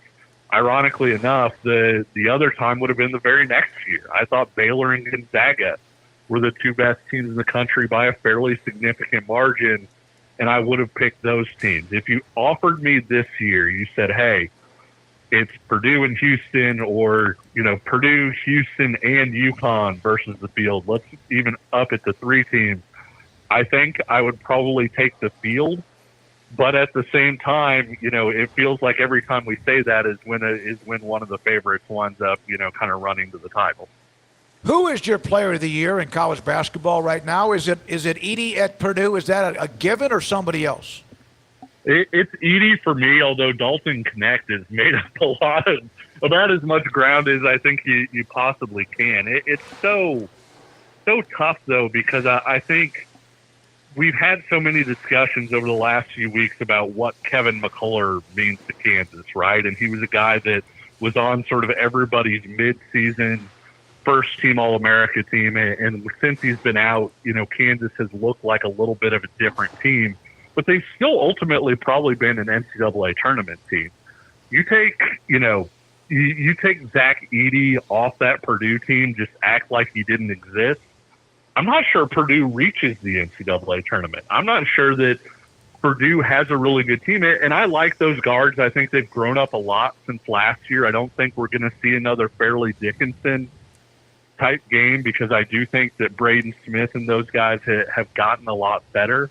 But at the same time, Edey is such a huge part of everything that they do. And I think that with Tennessee, it's sort of a similar situation to McCullough. If you take Knecht off that team, they probably become a usual Rick Barnes team, right? Like the type of team that defends really well, but quite frankly, on offense, they'd be better off punting the ball at the rim. And so it does change a bit, but I still think that Zach Edey, I think he's the best player this year. I also think that he's probably the most valuable player in terms of what he means to Purdue and what Purdue would be without him. Kevin, great to have you on, man. We appreciate it. Hope to have you regularly between now, the tournament, and throughout. Kevin Flaherty, National College Basketball Analyst, with us on 365 Sports. All right, we have Jerry Palm from CBS Sports coming around the corner. Craig and Paul, I have the menu in front of you. Pivovar, where we are, South 8th Street. You have to pick one of these 4 starters. Beer battered onion rings, Brussels sprouts, Czech fried cheese, chilled sausage plate, or Czechson potted beer cheese. Having had 3 of those between the times that I've been here before, I'm going to say the beer cheese. Although the Brussels sprouts were are they quite charred? good. Yeah, they're good. They're not. Yeah. They're not like your mom used to make. Craig? I haven't had much Czech cuisine, which is their specialty here, and just the whole, not even the food, but the whole meal deal is about having that Czech flavor here in the middle of Central Texas. Onion rings, because I'm a plain Jane when it comes to food, and you can't really go wrong with a good onion ring. But I'd be interested in trying some of those others, absolutely. All right, we are, and I would probably go with the chilled sausage plate. 3 house-made sausages, beer mustard, sweet drops, and red onion. Ghost-friendly upon request. No, I meant gluten-friendly. Gluten-friendly. Where are those glasses? Contact. Yeah. Man. Yeah. All right. When we come back, Jerry Palm, who's on the bubble, who's off the bubble, how many from the Big 12 and more. Craig's off the radar, Paul's top 5, and we're going to get right back into all the discussion we had early about the college football playoff, despite the fact they don't even have it set for this year, what they're thinking about in the future. And we are at Pivovar in Waco, 365 Sports. TFNB, your bank for life, is the official local bank of Baylor Athletics. Find out why more Central Texas are making TFNB their bank for life. Sign up for our Edge checking and savings accounts to earn interest or cash back. With 5 convenient locations and an award-winning mobile app, banking has never been easier. TFNB, your bank for life. Member FDIC.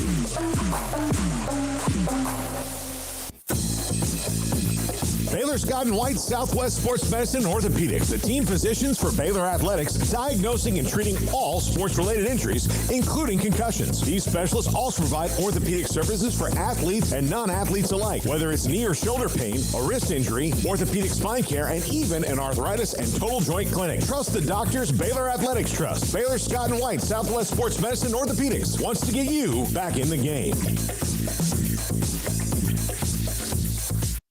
With so many companies and policies out there, it gets so confusing shopping for insurance, and I never know if I'm getting the policy that's right for me. Luckily, I met the team at the Niche Group Insurance Agency. With the Niche Group, you can go to one company and get access to coverage options from many insurance carriers, and you get to speak to a real person about your specific coverage needs. With the Niche Group, I know I'm getting the right coverage at the right price. If you need insurance, talk to the experts at the Niche Group at 1-800-258-8302.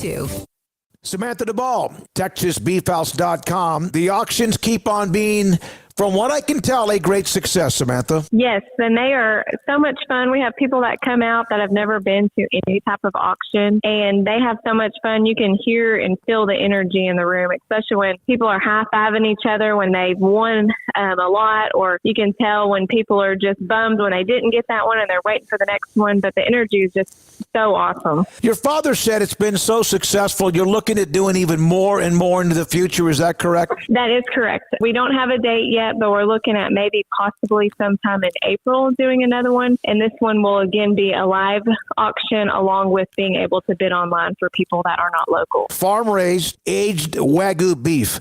And now people can get it as they want it. The fact that they can control how much they buy and also how much they pay. How really cool is that? What we like to call it is price discovery. So we don't want to put a price on our product. We want you to decide what you want to pay for our product. So you get to bid what you want to pay. Samantha Duvall, the great company that continues to set the standard in the beef business at TexasBeefHouse.com. This is 365 Sports. The Sikkim 365 app is brought to you by Allen Samuels Dodge Chrysler Jeep Ram Fiat. Come by, let's be friends.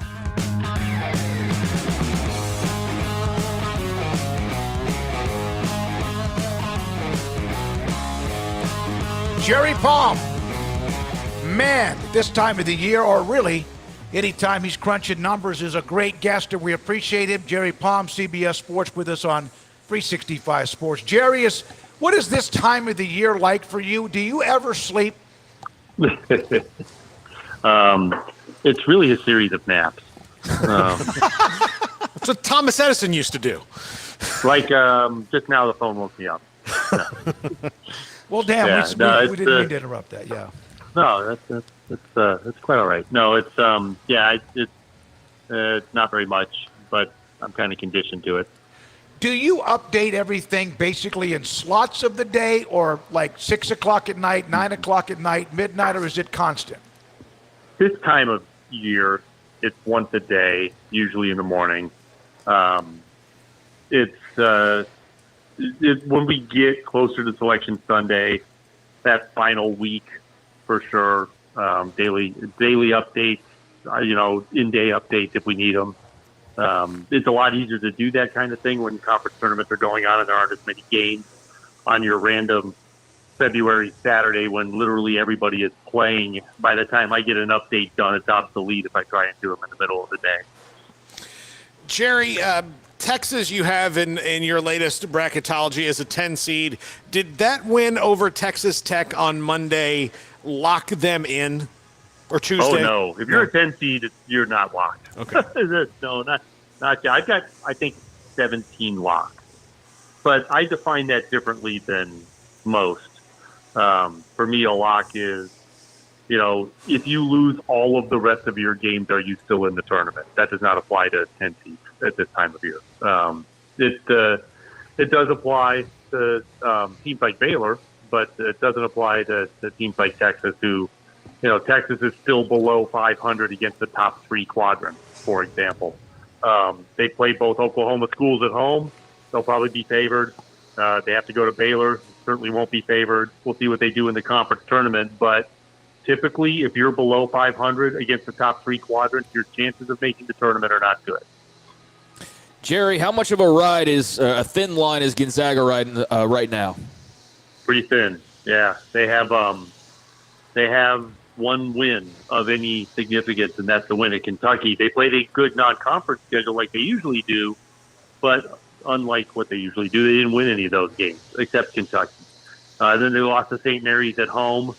They played that their schedule's not even in the top 100 for in college basketball. So it's hard. If they have that if that win at Kentucky is all they have when Selection Sunday arrives, I don't think they're going to make it. I think they've got to beat St. Mary's either this weekend, which is the last game of their regular season, or in the conference tournament, which means that they're probably the automatic qualifier. Jerry, the Big 12, 8 or 9 will get in. Something like that. Yep. Yep. There are teams certainly right around the cut line. We've already talked about one of them. There's a lot to go in this season. It doesn't seem like much, but there's still, a week and a half of regular season for the major conferences and the conference tournaments, and a lot can happen. And the thing about the conference tournament is, for teams that are looking to show they can play tournament quality basketball off their home floor, that is typically a chance to be able to do that as well. Jerry, draw me out a path. I just asked Kevin Flaherty about this because I want multiple things. Draw me out Kansas State's path. Oh boy, they've got to win just about everything. It's funny. That's a team whose resume, if you just look at it, is better than their metrics, the net and Ken Pom, which are so heavily influenced by margin of victory, which is why they don't have a ton of influence on the selection process. They're in the 70s in the net and the 70s in Ken Pom because they have 7 overtime wins, which means you're not winning by much when you win overtime games. But they're also, a 500 team against the top 3 quadrants. They still have 2 road games left, one of which is Kansas. They had Iowa State at home. I mean, it's an uphill climb. They probably have to win out the regular season before we really start thinking about them as a serious tournament contender. I haven't completely left them out yet. Oh, and another thing is they're not great off their home floor. But, 2 road games coming up, so they have a chance to fix that. Jerry, what are your thoughts about the coach at Clemson discussing the Big 12 framing basically their net, their non-conference games? I've seen a lot of different reactions to that. Is that something that you've dug much into? I don't think it's completely baseless. I don't know if the league collectively intended to do this because not everybody's scheduled the same. But about half the league has got at least 7 and some as many as 9 non-conference games that are quad 4. And I don't think you're doing yourself a lot of favors in terms of trying to get in the tournament when that's your schedule. But those wins can carry through, in terms of strength of schedule for everyone else once you get into conference play, because, everybody's got a good non-conference record, even if it was against a crappy schedule. But, if you're one of those teams with a crappy schedule, and I think Kansas State is one of them, you've got to make up for that in conference play. You can't be mediocre in conference and not do anything outside the conference and expect to make the NCAA tournament. So you're taking a chance that you can be good enough in conference when you take non-conference off to get selected for the NCAA tournament, and that's a risky thing. Jerry, your 1 seeds right now are UConn, Purdue, Houston, and UNC, and of those 4, 3 of them I just can't see a scenario where they're not 1 seeds. It'd have to be really, really bad down the stretch. Yeah. Who among your 2 seeds of Kansas, Tennessee, Marquette, and Arizona could take North Carolina's spot the best? Yeah, you're right about the top 3. They could lose twice, each of them, and they're still the top 3 teams in the bracket. But Carolina, Arizona, Tennessee, Marquette, to me, are the ones that have the best chance to get that 4th number 1. Tennessee probably has an advantage because of the schedule they have left. They just picked up a quad 1 win last night against Auburn. They have 3 more quad 1 wins, and not all quad 1 wins are the same. Some are definitely better than others, but all of theirs are good. Then they get into their conference tournament. If they win that, it's going to be hard to deny Tennessee, even if Arizona and North Carolina win out. The real threat, I suppose, to that might be Marquette, because Marquette still has UConn at home. And if they were to win the Big East tournament, they'd probably beat UConn again. Baylor has Kansas at home, Texas at home, and then they play at Tech, and they're right now riddled with the injury with their big guy inside, and, of course, not a good effort against Texas. Can they get any higher than a 3 seed? Oh, yeah. I think a 1 would be a stretch, but a 2, certainly, yeah. They're going to have to play well down the stretch of this season. Obviously, there are 2 Big 12 teams ahead of them, and Iowa State's right there with them. So it's a very competitive situation among the Big 12 teams in that part of the bracket. And Houston's almost certainly going to be a 1, but Kansas, Baylor, Iowa State, I would say are all in play to be 2s. And if things go well, you could have more than one of them on the 2 line.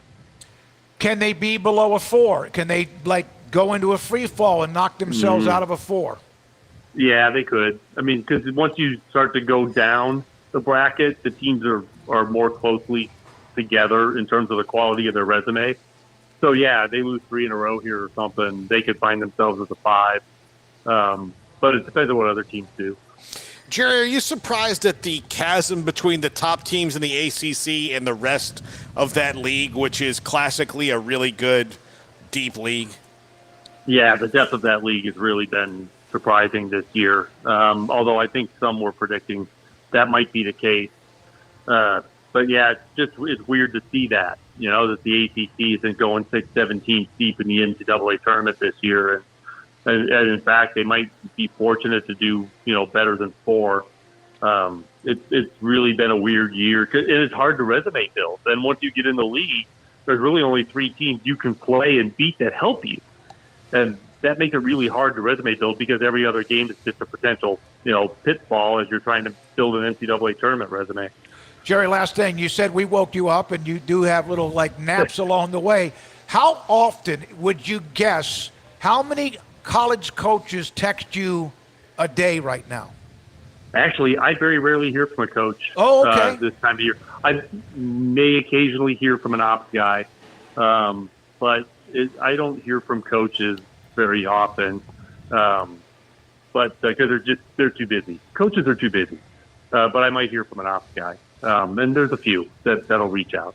Thank you for your time, Jerry. I know it's always busy. Jerry Palm, CBS Sports, crunching the numbers, helping us out with the Big 12 and that 8-9 spot, where teams are that you may think are locked in, and yet they can play themselves out. And it has nothing to do with what they've done, maybe even recently, or what they do the last week and a half, or the tournament. It's these quads. There's 1, there's quad 2, there's quad 3, there's quad 4. Quad 4 wins are fantastic. Quad 4 record above 500 is really good. But if you have losing records in those quads 2, 3, and 4, and that can shift based on how teams are ranked in the net and what they do, then you could put yourself in a position of a little bit, what would be the word, unstable. Yeah. If you don't close out what you need to close out the rest of the way. Well, look, I'll just use Baylor as an example, even though that they're in the tournament. That's not going to be a question for them. It just depends on what seed they're going to be. But Michigan State's kind of a weird thing on their resume this year because they went up there and played them in Detroit got thumped, and Michigan State is right now riding the bubble. Yep. So those are things that are kind of strange. By the way, you mentioned the little naps, and I mentioned Thomas Edison. That is legitimately what Thomas Edison used to do. That's how his brain worked, where he would take little cat naps. And if you go to his house in Fort Myers where I grew up, you can go on the tour, and in every room there's a little cot or bed or mattress where he would be inventing the light bulb and get tired and lay down and go to sleep and then wake up and finish, the phonograph, the light bulb, any other, thing that we have here. But yeah, that's how he never slept through a full night. He did a lot. Yeah, he did. He had a full life. Yes. He really did.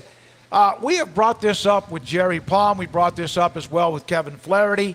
The net, the ACC, like other conferences have done in football, looking at the SEC and their non-conference schedule, the ACC, Clemson's head coach, Jeff Capel, who's the head coach at Pitt, they're now talking about how they've manipulated their net based on a very weak non-conference schedule. I saw Scott Van Pelt had a segment on SportsCenter that both could be true. Now, there are some teams in the Big 12 that have played a very, very easy non-conference schedule that have helped prop them up a little bit, but you still have to win quality games. You still have to win quality games. But what they're saying about the net is if you have a few teams that play really, really poor, weak non-conference schedules, so when they get to conference play, remember that SEC bubble I've talked about in football, that a team 23 can win and 12 drops to 15, 23 goes to 12. They're kind of just saying that about the Big 12, but it's a crunch of a bunch of data. Wins, who you play, how you win, at home or not, and who you beat along the way. So that's been kind of a narrative this week coming out of the ACC as they try to position themselves for the upcoming NCAA tournament and the number of berths they get. Yeah, and Jeff Capel, former Oklahoma coach, a long time ago, but 11-plus minutes, huh? 11 minutes. Very passionate about that topic. Speaking about the net manipulation, the ACC, the Big 12, Stanford, Steve, Scott Van Pelt. The bottom line, though, in the end, is that we need to get more teams in the tournament. Win games. And they are 9-3, by the way, head-to-head this year against the Big 12. When we come back, Pivovar. All right, let's go back to the menu for a second. All right, I had the menu up. I just lost it because my internet went out for a second. We did the starters. Now let's go to the next part. How many times have you been here? 3 or 4. I didn't even know. This is the first time I've been at it. It's beautiful. I love the way this is set up. All right. Soup, salad, sandwiches, which is delicious. European, that's good. Seafood and pasta. Craig, fish and chips, pan-seared salmon, barley risotto. That's with shrimp or with salmon? Between those three is what you're asking me here? Yeah. Say those again. Fish and chips, battered cod, fried golden brown with tartar sauce. I don't need the pan-seared salmon or barley risotto, shrimp with garlic butter and salmon. Same thing with garlic butter and lemon and a short rib. I'd probably do fish and chips for my first choice, yeah.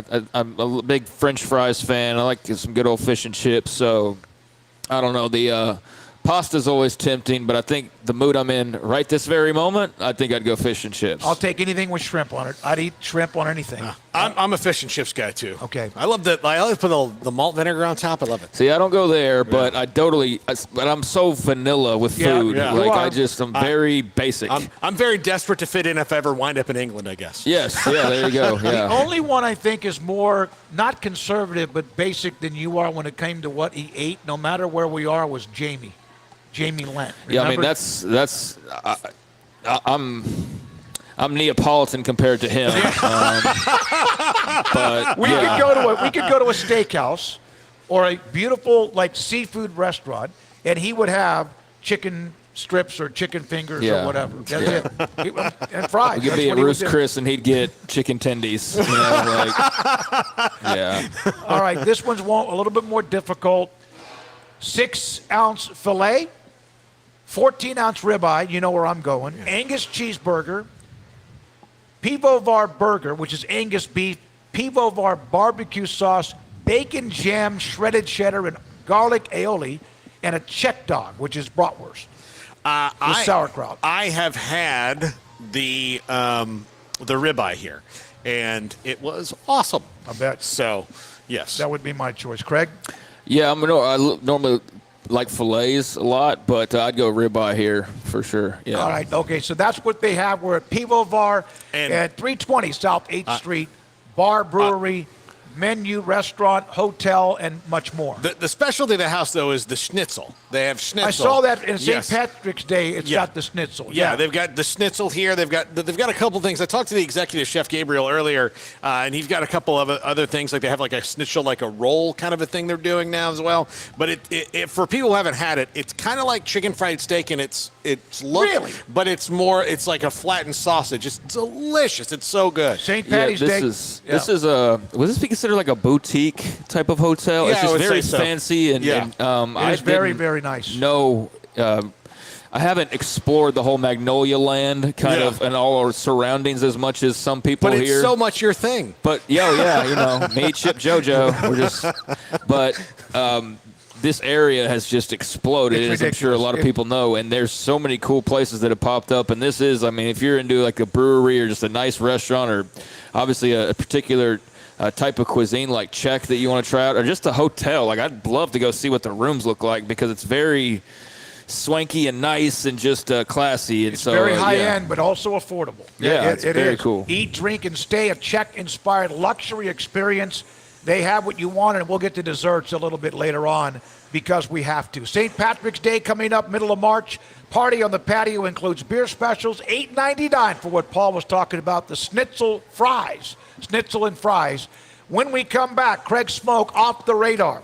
And around the corner, more on college football. We're going to dig into the chat room. David, Craig, Paul, this is 365 Sports. Developed by Startup Waco, a nonprofit organization, GXG is a program designed to support the entrepreneurial development of Baylor University student athletes through NIL activations. The program helps student athletes maximize their platforms and offers a comprehensive support system for them to create and grow new businesses that not only benefit themselves, but also uplift the local economy.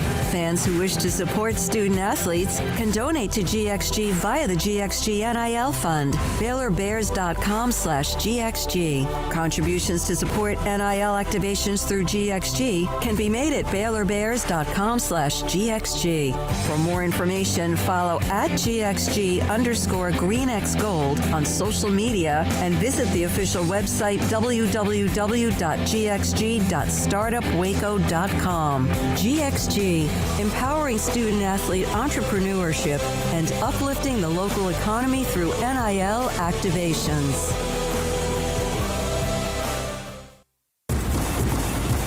Petty Clinic Men's Healthcare in Woodway is now proud to offer you men an exceptional weight management body sculpting product called semaglutide, also known as Ozempic or Wegovy. Semaglutide is an FDA-approved weight management medication. Once-a-week injections of this powerful medication offers an average body fat weight loss of 20% within the first year of treatment. In addition to body sculpting, semaglutide also normalizes blood sugars and has the clinical research proof of reducing blood pressure, cholesterol, stroke, and heart attack risk. If you're like most men and you have stubborn fat that will just not respond to typical diets and exercise, then help is finally here. Semaglutide, affordable, highly effective. Google search Petty Clinic Waco and reach out to the Petty Clinic team today for a free consultation with Dr. Petty to see if semaglutide is right for you. Go to pettycliniclowt.com.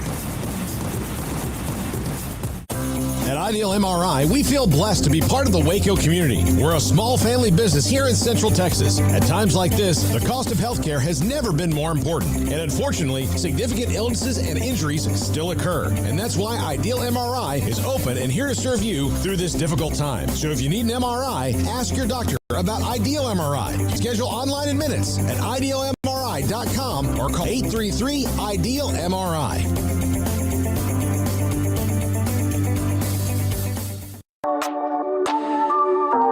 This is Craig Smoak's Off the Radar, presented by Alliance Bank.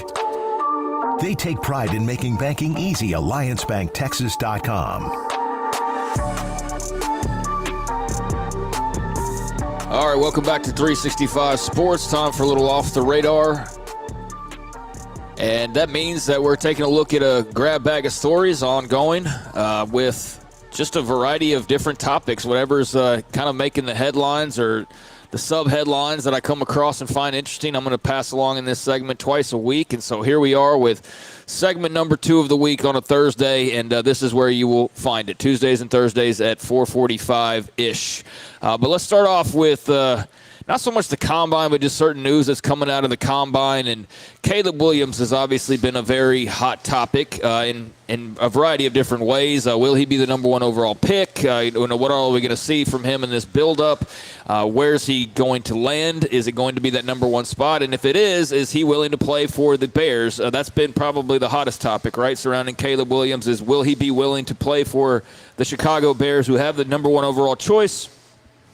Or is he going to pull a John Elway or an Eli Manning and get his way ultimately to go play somewhere else. But Williams said in a recent interview with ESPN's Pete Thamel, if I get drafted by the Bears, I'll be excited. If they trade the pick and I get drafted by someone else, I'm just as excited. Speaking about Chicago, they have a talented team, a talented offense and defense. For anyone to be in that situation, I think they'd be excited. He went on to say, I'm not pushing any agenda. At the end of the day, we have got to get rid of that phrase in sports. At the end of the day, it is just so commonly used now. Matt Rule started it. Matt Rule used to say it all the time. I just hear it so often now that it jumps out to me. But at the end of the day, the Bears have the last say. Regardless of how I feel, I'm not pushing an agenda of, yeah, I want to go, or no, I don't want to go. I'm excited for whatever comes. So that was Caleb Williams on the rumors about whether or not he would be willing to play for Chicago. He seems to put out the fire, although if I get traded somewhere else, that'd be cool too. So I don't know what to believe really with that. I'm sure there's probably some level of he's the top pick. He can have his sway and his choice. He wouldn't be the first. I mentioned Eli Manning. I mentioned John Elway.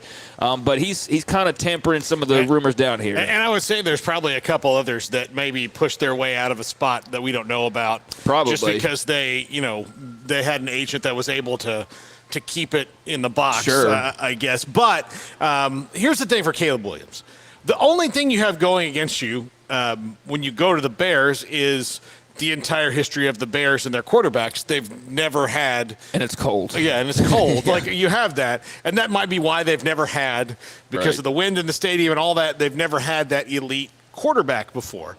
But if you are good enough, if you look back at who they've drafted, they've not exactly gone out and in their history really hit it out of the park when it comes to drafting quarterbacks. So, this is a guy who could be a singular talent if you believe in yourself, like he clearly does. Yeah. What do you say? His to be immortal was his kind of he wants to become immortal. Yeah, that was his goal. So look, this is a dude who has tremendous confidence in himself. The wind is not going to bother him until it bothers him. That kind of thing.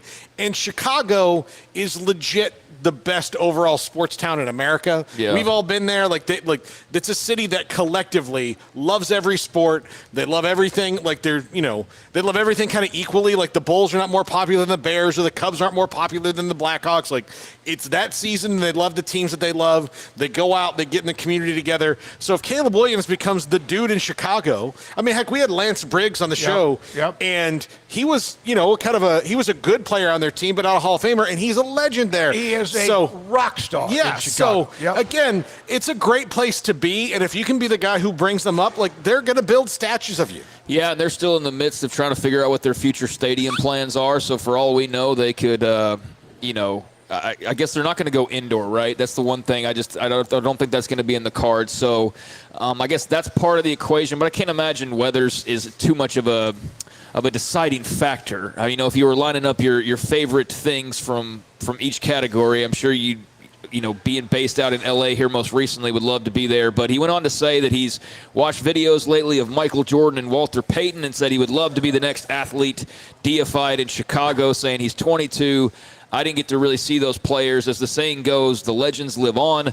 That's my goal of playing football. It's not money. It's not fame. It's to be immortal, going to that quote you were talking about. I want to reach that sense of being a legend, being at that table, and having a rightful seat through hard work and energy and time I put into the game that we all love. So he said it's appealing to be in a city like Chicago with legends that you've looked up to. So there's Caleb Williams putting to rest some of the speculation about good for him. Where he would prefer to play.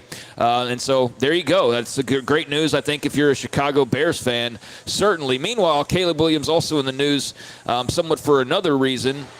As according to The Athletic, we know a bit more about what he made while at USC as far as name, image, and likeness goes. I saw the number off the side of my eye, and I was blown away by it. So he played 2 seasons, obviously, and had a very successful run there, a Heisman Trophy winner.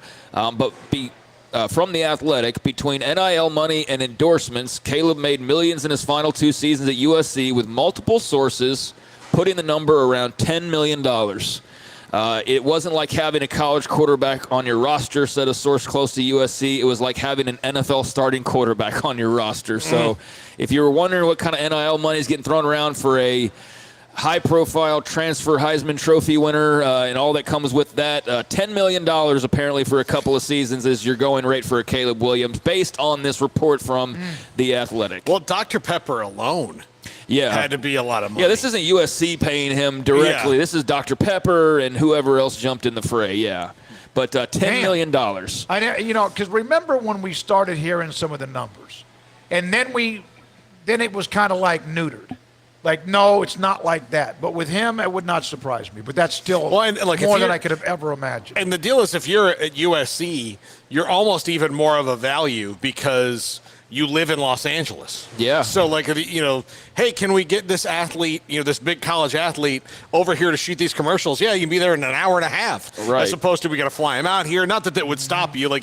Bryce Young was the Dr. Pepper guy 2 years ago, and it was Caleb Williams this year. And, it's not going to be Jaden Daniels because he's not back, but I would assume that, someone like Quinn Ewers could be the Dr. Pepper guy or whatever it's going to be this year. So, yeah, I mean, that's not a big deal, but I would think that also is just proximity to the entertainment world helps out with that. Yeah, I would think so too. Although, there's not a breakdown here of how much is coming via the collective and how much is coming via Dr. Pepper and whatever representation that he has. But yeah, $10 million he made in the last couple of years. So he's not one of those that's going to get that big fat check from his rookie deal and all of a sudden not to know what to do with the money. He's been making money and pretty good money at that for a little while now. Meanwhile, did y'all see, this is just something kind of funny from just the combine discussion, but Tom Brady rerunning his 40 time. I saw it. Yeah. No. Good for him. He ran a 5.28 back in 2000 when he was 22 and coming out of Michigan. And now he's 46. Here we are in 2024, so age 46. And he's been retired now for a little over a year or so. So Brady decided to go and rerun. And in his eyes, it was the title was 24 years later, Redemption is spelled T-O-M. And he had also attached, I guess, one of the accounts that he's, like Twitter accounts that he's, I guess, affiliated with or whatever. No bull. But there's already questions about was this legitimate or not, or how well did he do? And apparently, all these years later, he beat his old time. He ran a 5.18 on a stopwatch and also a 5.12. So he beat his 5.28 from when he was 22 years old at Michigan based on the video that he put out there today. And the NFL was very quick with their social media team. They put them side by side and had them running against each other.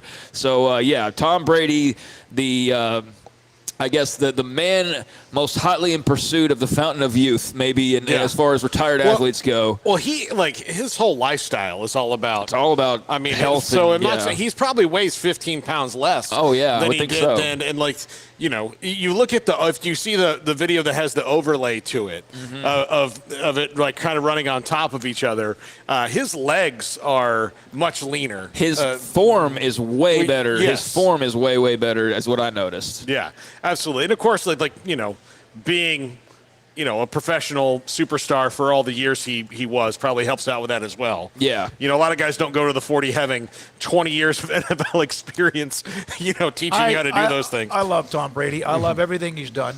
I watched the what is the Netflix series Dynasty? Is that the one with from the it's just Fred Coleman, by the way, was in that series, the former high school kid out of Tyler who caught a big pass in the first year that Brady was with New England. I love that. I love Tom Brady, what he's represented. I love the fact he won the Super Bowl when he moved away from New England to kind of say, I could do it anywhere. Yeah, and he did, and so he's just making some social media content and staying healthy and was able to beat out his old 40 time. So it's just a fun video if you want to check it out. They've got it superimposed on each other, and so you can see how he's a little bit faster. But definitely what jumped out to me was his form is just much better than it was back when he was more of a youngster. Meanwhile, a couple of other notes coming out of the NFL today. Troy Vincent, NFL executive, says that the tush push is not going anywhere after some thoughts that maybe they would try to change rules and try to, I guess, get away from the Eagles' incredible ability to pull it off and then everybody else copycatting them to this point. But Troy Vincent said that any outcry to ban the play is not going to have an effect. He said, don't punish a team that strategically does it well, and that the tush push or the brotherly shove was not on the agenda of the competition committee this week, as they don't feel there's enough appetite for any talk about change. So it's not even under discussion, but it will be under discussion on March 24th through, or sometime from March 24th through 27th, as the NFL has their league meetings. And so if a team wants to come forward and at that point propose changes or propose a discussion about the changes, then they could have some conversation there. But for Troy Vincent and the executive VP of operations for the entire league, they're not going to punish them for doing it pretty well. And I got to say, if you're on the receiving end of it, it's annoying, but you don't ban the play because you stop it. The teams that want to Somebody eventually did, and then when Hurts wasn't healthy at the end of the year with his legs and at 800 pounds or whatever he could do, that he could, squat, they stopped him. Well, the reason that teams want to ban it is because they can't do it. But look, if your quarterback is, I was going to say Matt Ryan, but he's not playing anymore. But he's a TV guy. Yeah. Okay. Look, if Aaron Rodgers is your quarterback right now, and he's older, and he's just coming off a torn Achilles, and he doesn't have that kind of leg strength like Jalen Hurts, well, that's Aaron Rodgers' problem, and it's not you can't be tall and lanky. Well, so because I saw somebody late in the year jump the pile and hit Hurts in the helmet while he was ducking, but he still made it. Yeah, there's certain body styles that wouldn't work. Yeah, look, Josh Allen can't do it, but he can do it by himself. he just runs it a different way. But yeah, you shouldn't ban the play. It's not here's the thing: it's not dangerous, right? Any more dangerous than anything else. So it's not like you're talking about a horse collar tackle. Kickoffs. I mean, you're going to ban something for danger. Yeah, it's not that. It's just you've got people pushing. Well, you have people pushing outside of a lineman, picking up Deuce Vaughn and carrying him into the end zone. Yeah. There's not really a scenario where you're not going to see pushing and shoving and blocking.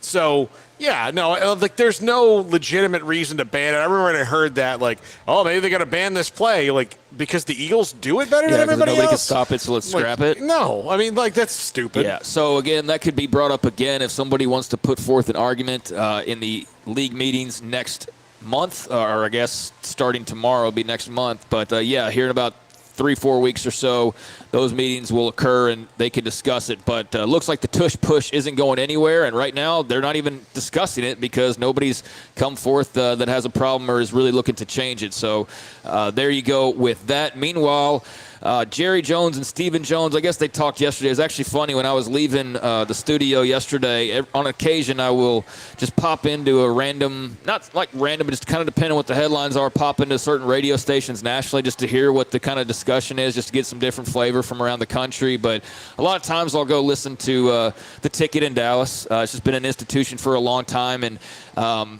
they were, I guess, playing some clips, just so happened the timing. They were playing some clips from Steven and Bob Sturm, who's a great football writer and a really knowledgeable guy. He was just so over hearing Steven say anything. We didn't even want the clips to be played because it was just such word salad and mumbo jumbo. But today, the Joneses, or Jerry in particular, in the news for a different reason, as a judge has upheld the decision that will require Jerry Jones to take a paternity test to help resolve a legal dispute with a 27-year-old woman who says that he is her biological father. A judge ruled on Wednesday in Texas that an appeal from Jones on that ruling from 2 years ago, brought by Alexandra Davis, that it's going to go through. And attorneys for Jerry are challenging the constitutionality of the Texas law that would require him to get genetically tested. But this all began in March 2022 when Davis sued Jones up in Dallas County and asked to void a legal agreement. If y'all remember, they had signed an agreement. Her mother had reached a deal with Jerry a couple years prior to that, and right after she was born, that basically is like, oh, let's get away with this. And now it's all getting raised back up. So Jerry, as of this ruling yesterday, must take a paternity test. So might be a new member officially of the Jones family if this continues on down this path. Isn't the woman who was involved in having this child, wasn't she getting money from She's Jerry? received millions, according to attorneys for Jerry Jones. And so I guess the whole deal here is I don't know. I guess just the truth being out there. I haven't seen much of her side of things as far as the explanation as to why she wants to keep pursuing that was why she this. just wants him to publicly admit it. Yeah, like acknowledge her. Yeah. Acknowledge me, Roman Reigns. Yeah. Wrestling fans. Yeah. But I think that's what it's about. And clearly, look, Jerry. Is she going to make more money out of this? I mean, I mean, that's I the don't reason. know. Yeah, I guess. Is but it like, just going to ego stroke? Yeah, because if she already has the money, like, I don't know. Does she? Well, if her We mom just said got it, she made millions of dollars. Oh, I thought her received millions mother- of dollars Okay. from Jones in her lifetime. Okay. So, well, I guess, Alexandra Davis is who's bringing forth the case. And so, she's the daughter. She's the one that's already received a bunch of money. But now, pushing forward, it looks like Jerry Jones will have to take a paternity test. I think she wants to prove that he is the father. Yeah. Because and I'm not using this flippantly, that she was hurt by the fact that he did not want to acknowledge that he was the father. I think that's more. And who wouldn't feel Yeah. ashamed by that? Yeah. Your father doesn't Yeah. want to acknowledge that he's Yeah. your dad. So no matter the reason. Yeah. I mean, we're going to sit here and talk about how greedy people are, and then they're like, well, she's already got millions. Why wouldn't she want just go away already? Well, because she wants something that's more important to her than money. And so, that's kind of sad that she's already made all this money. I get it, but she wants something more than that, and I kind of appreciate that. I do appreciate that. So there you go. There's a little saga with Jerry that's ongoing, and just something he'd rather not be dealing with, obviously, at this point. A couple more notes. We've got the court storming talks that are ongoing about whether or not court storming should be allowed or not. I'm going to have to take a drink on that one. I'm not going to talk about court storming. No, I'm just going to talk about how fan behavior now is very much under the microscope, and I feel like fan behavior's time in the sun is now, as far as things that have been commonplace that are now probably not going to be. And so an example of something that is no longer going to be the case, the Phillies are getting rid of Dollar Dog Night. And the reason as to why we've lost our country. Yes, the team has decided, as I saw the AP put out the worst, WURST, as in like liverwurst and bratwurst. The team has decided it was the worst. But the Phillies are ending their Dollar Dog Night promotion. And the reason as to why they're doing that is because unruly fans are the tipping point, according to them. A change was made based on the organization's ongoing commitment to provide a positive experience for all fans in attendance. And you're like, well, how is that not like what do getting hot dogs do? But apparently some Phillies fans were throwing hot dogs during a game last season, and they were rolling all through the stands. They got onto the field. There was such a demand for the discounted hot dogs that you had way busier concessions, and so there was also that had to do with it. So then that led into security and safety concerns, according to the Phillies. And then they had a food fight last April. There was a bunch of folks throwing hot dogs, and they had a bunch of fans that got ejected. So there was just a lot of, I guess, chaos that stemmed from this Dollar Dog Night. So the Phillies say that they are doing away with Dollar Dog Night. They'll have other promotions. They're replacing Dollar Dogs with a 2-for-1 deal for a couple of games in April, they say. But in the traditional Dollar Dog Night, it's gone. It's being retired by Philadelphia, and pretty soon, who knows if others will follow. And then court storming will join that. And then where does it end? The whole getting rid of old things. Everybody is offended about everything. If the Philadelphia Dollar Hot Dog Night. If the Philadelphia Phillies think that getting rid of Dollar Hot Dog Night is going to calm their fan base, base, going to solve the unruly fan problem in Philadelphia, yeah, I know. Then you're not like that's. I will say this though, and it is something I have maybe mentioned. The amount of videos that are now on, and of course social media can be funny as hell, or it can be just like, good God. The amount of fights within the stands of sporting events now, or hell, at a jewelry store, is unbelievable. I don't think it's. And the people filming it aren't trying to stop the fight. It might be more obviously fights now because people film things or you see them, but I remember going to Dolphins-Bills game. Like, I went to like 3 or 4 Dolphins-Bills games. So my best friend growing up was a Bills fan, and so my dad would always kind of get tickets and take us down there. And at every Dolphins-Bills games I've ever been to, there were Dolphins fans and Bills fans in the stands that got into a fracas. I doubt, no. No. So, and look, maybe that's the city of Miami, which again is like, warm Philadelphia, but they, Philly fans, you're not, they're unruly because that's their nature. Yeah. That's their identity.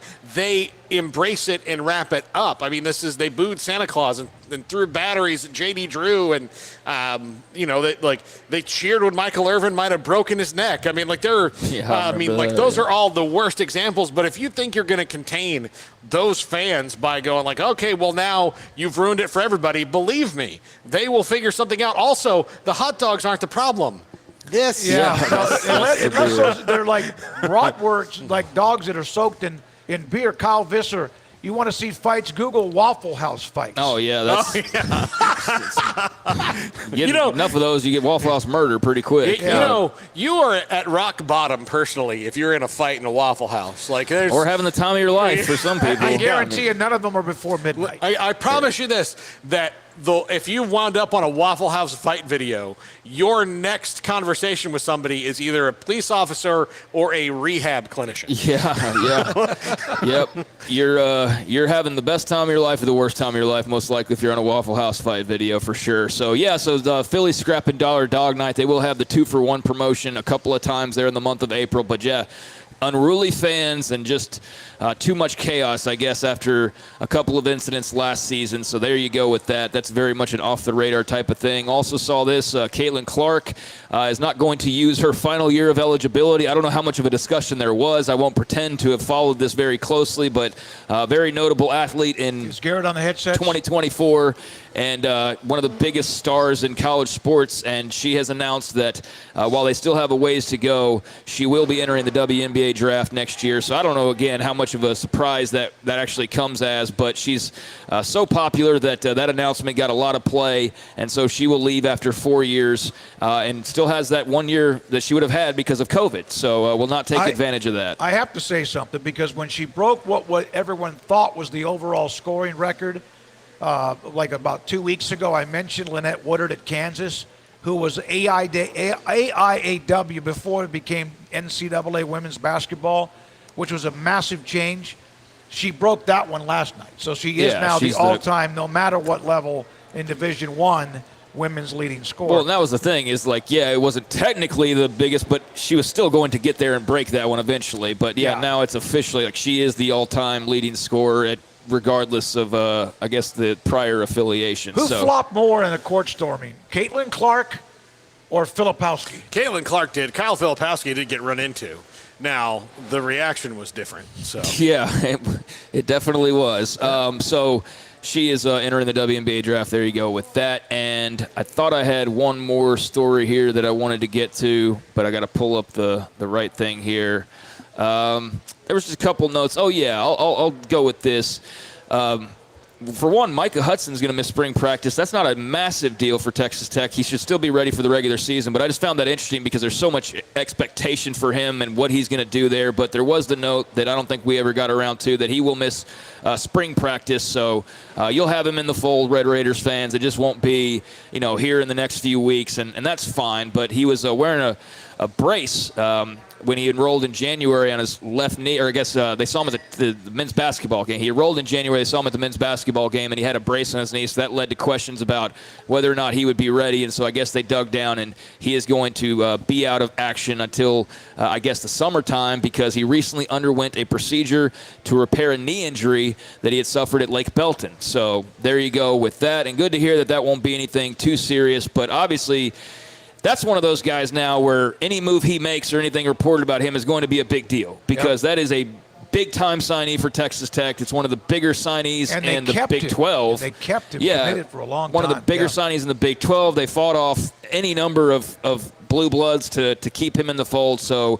he got spotted on crutches, and they dug down, so he'll miss spring practice. Not a huge deal in the grand scheme of things. And then finally, Paul had that survey of the NFL teams, and I finally saw the end of it. And Washington, I think, was 31 or 32. Are we sure? 32. Yeah, they were 32. You just hate the Redskins.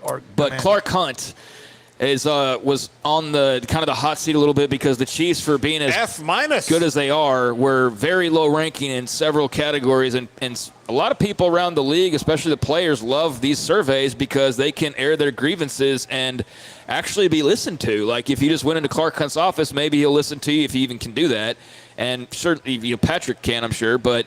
Complaining about lockers and food trays and things like that, like how much does that even get across? But when you have this big survey and everybody's looking at grades and they're like, wait a second, you're the Super Bowl champs and you can't even take care of your guys' families or whatever the worst rankings were.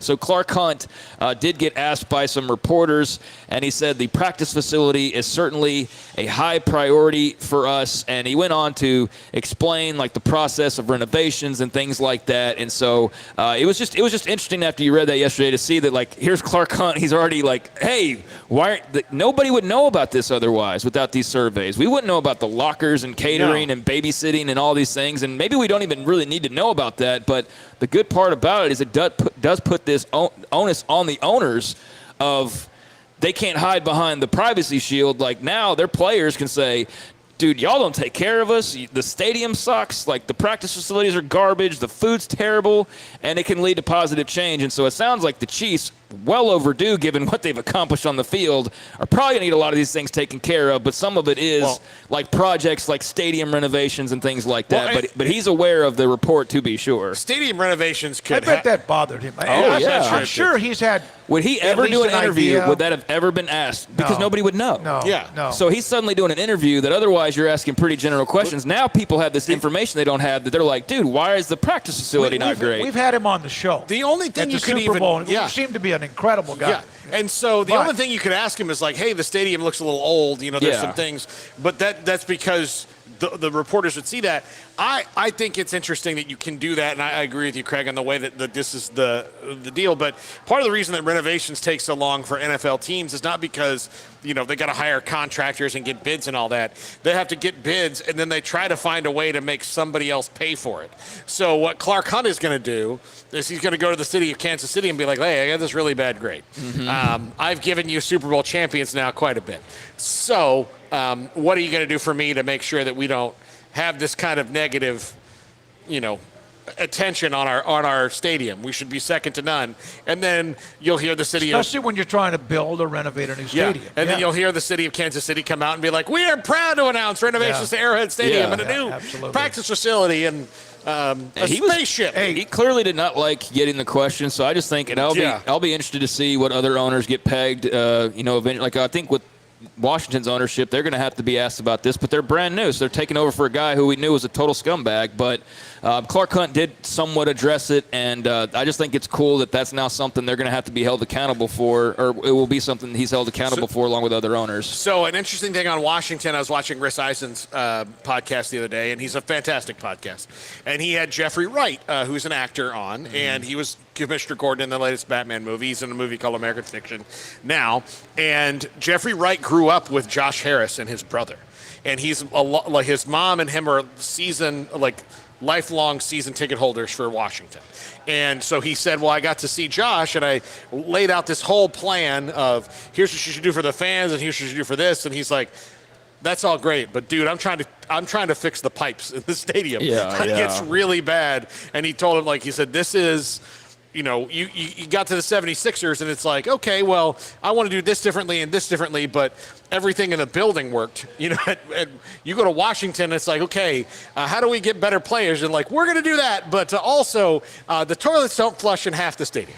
Yeah, so he was down at the very bottom of the rankings as far as owners go, and so now he's facing the music a little bit, and there you go. There's a few things off the radar. I liked him when we had a chance to have a chance to visit with him. That's a mouthful, Craig. Thank you very much. Speaking of that, can we come back?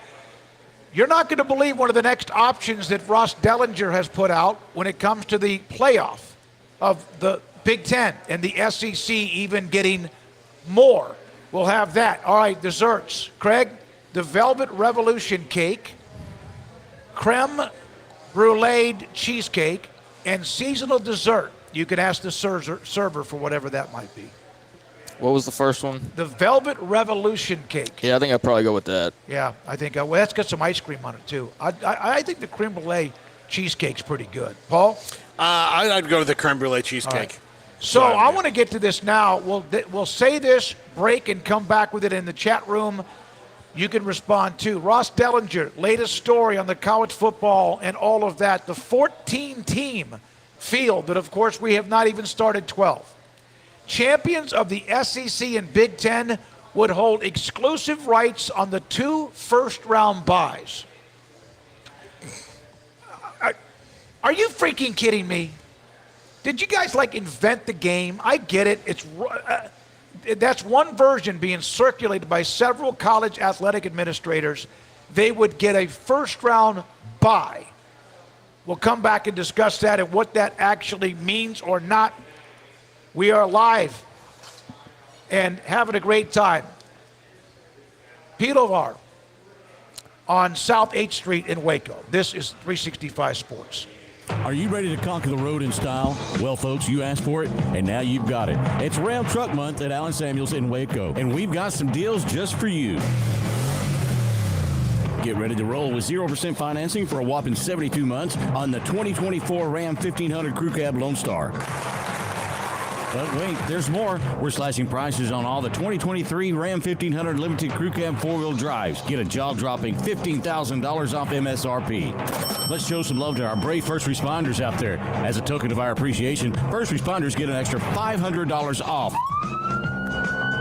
And let's not forget the Ram 1500, the most luxurious and technologically advanced Ram 1500 ever. So don't miss out on these incredible deals during Ram Truck Month. Swing by Allen Samuels in Waco today and drive home in the truck of your dreams. But hurry, because these offers won't last long. Ram Truck Month is happening now at Allen Samuels.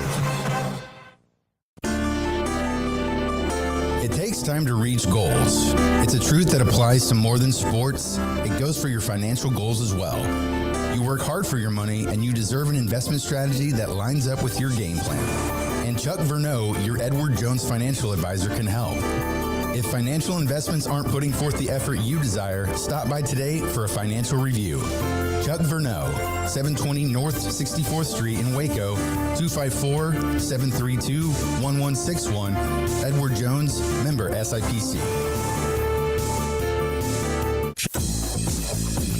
Baylor Scott & White Southwest Sports Medicine and Orthopedics, the team physicians for Baylor Athletics, diagnosing and treating all sports-related injuries, including concussions. These specialists also provide orthopedic services for athletes and non-athletes alike, whether it's knee or shoulder pain, a wrist injury, orthopedic spine care, and even an arthritis and total joint clinic. Trust the doctors Baylor Athletics trust. Baylor Scott & White Southwest Sports Medicine and Orthopedics wants to get you back in the game. Baylor alumni are more than 160,000 strong. When we all join hands to support our university, we don't just move the needle, we move mountains. Working together, we create life-changing opportunities for students on the field, in the classroom, in the laboratory, and in life for generations to come. So get connected, get involved. Learn how at baylor.edu/alumni.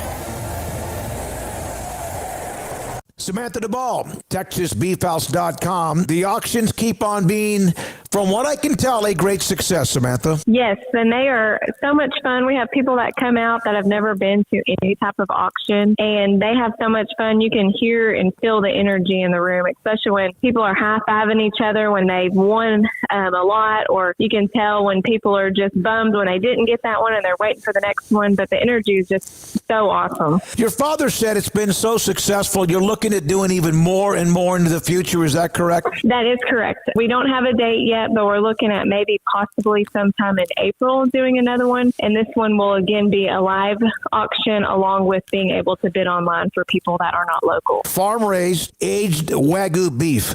And now people can get it as they want it. The fact that they can control how much they buy and also how much they pay. How really cool is that? What we like to call it is price discovery. So we don't want to put a price on our product. We want you to decide what you want to pay for our product. So you get to bid what you want to pay. Samantha Duvall, the great company that continues to set the standard in the beef business at TexasBeefHouse.com. This is 365 Sports, powered by SicEm365.com. The 5 o'clock hour is brought to you by Edward Jones Investments and financial advisor Chuck Verno, who'll navigate you through today's financial climate. Edward Jones, making sense of investing. Now here's David Smoak, Paul Catalina, and Craig Smoak. Ross Dellinger, Yahoo Sports, who has joined this show a bunch, probably 2 or 3 dozen times over the years.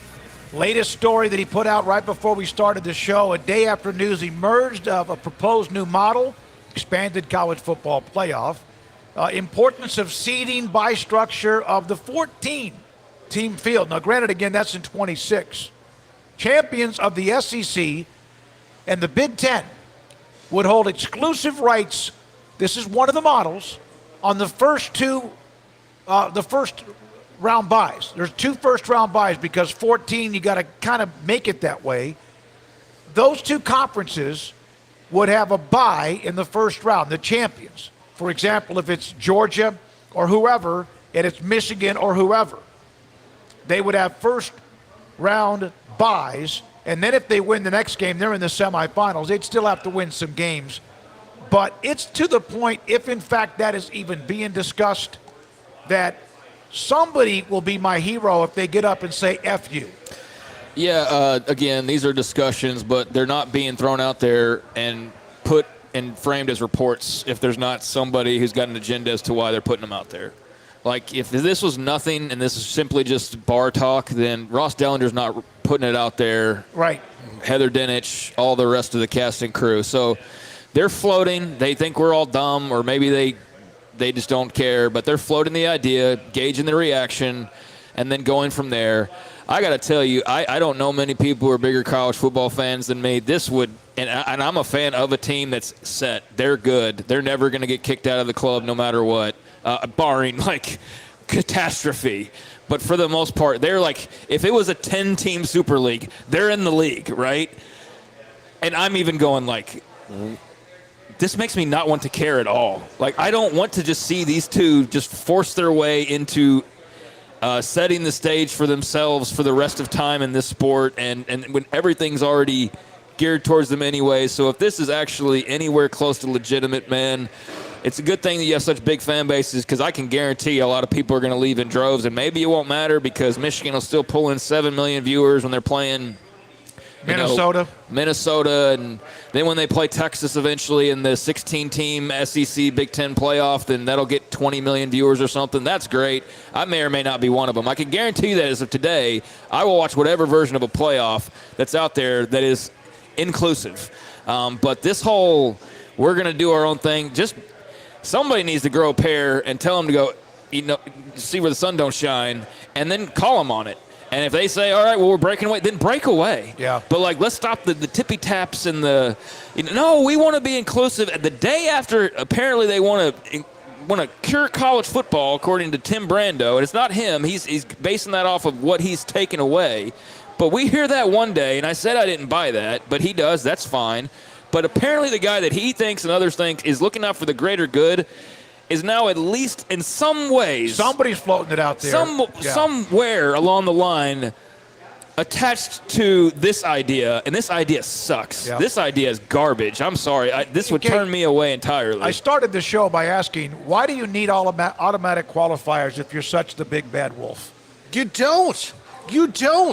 That's it. Wasn't Sankey the one that said? Yeah, it's what I mean. Wasn't he the one that said that he didn't want automatic qualifiers? Yeah. And so I do think this is. So now we want automatic qualifiers. We want more of them. We want more of the money before the tournament even begins, and also we want our team, our highest-ranked team, to not have to play an extra game, which is part of the. By the way, the 12-team playoff because of the buys. Let's take the other conferences out of this. What if the top 3 teams are SEC teams, and the 4th team is a Big 10 team? So Greg Sankey's going to be okay with 2 of his teams not getting a first-round bye when the Big 10 champion just gets one because they made some kind of deal? What if the top 3 teams, and this is very possible in the new format because they may not even play each other, are Texas, who hasn't lost, Oklahoma, who lost to Texas, and Georgia, who lost to Texas in the championship game, and Oklahoma didn't play in it.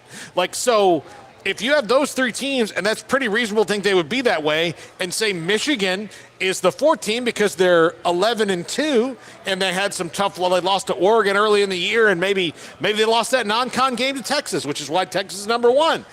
Well, are you going to, are we getting the 14 best teams? No, we're dude, not. We're not. So just make it the top 14. By the way, and if and there you are guys, 14 and 8 of them are from the SEC because they earned it because of who they are, I'm fine with that. Yes, make it I'm okay with the that. best 14. And but don't guarantee. The only automatic qualifiers I support are conference champions. Yep. If you win your conference, you should be in the playoff.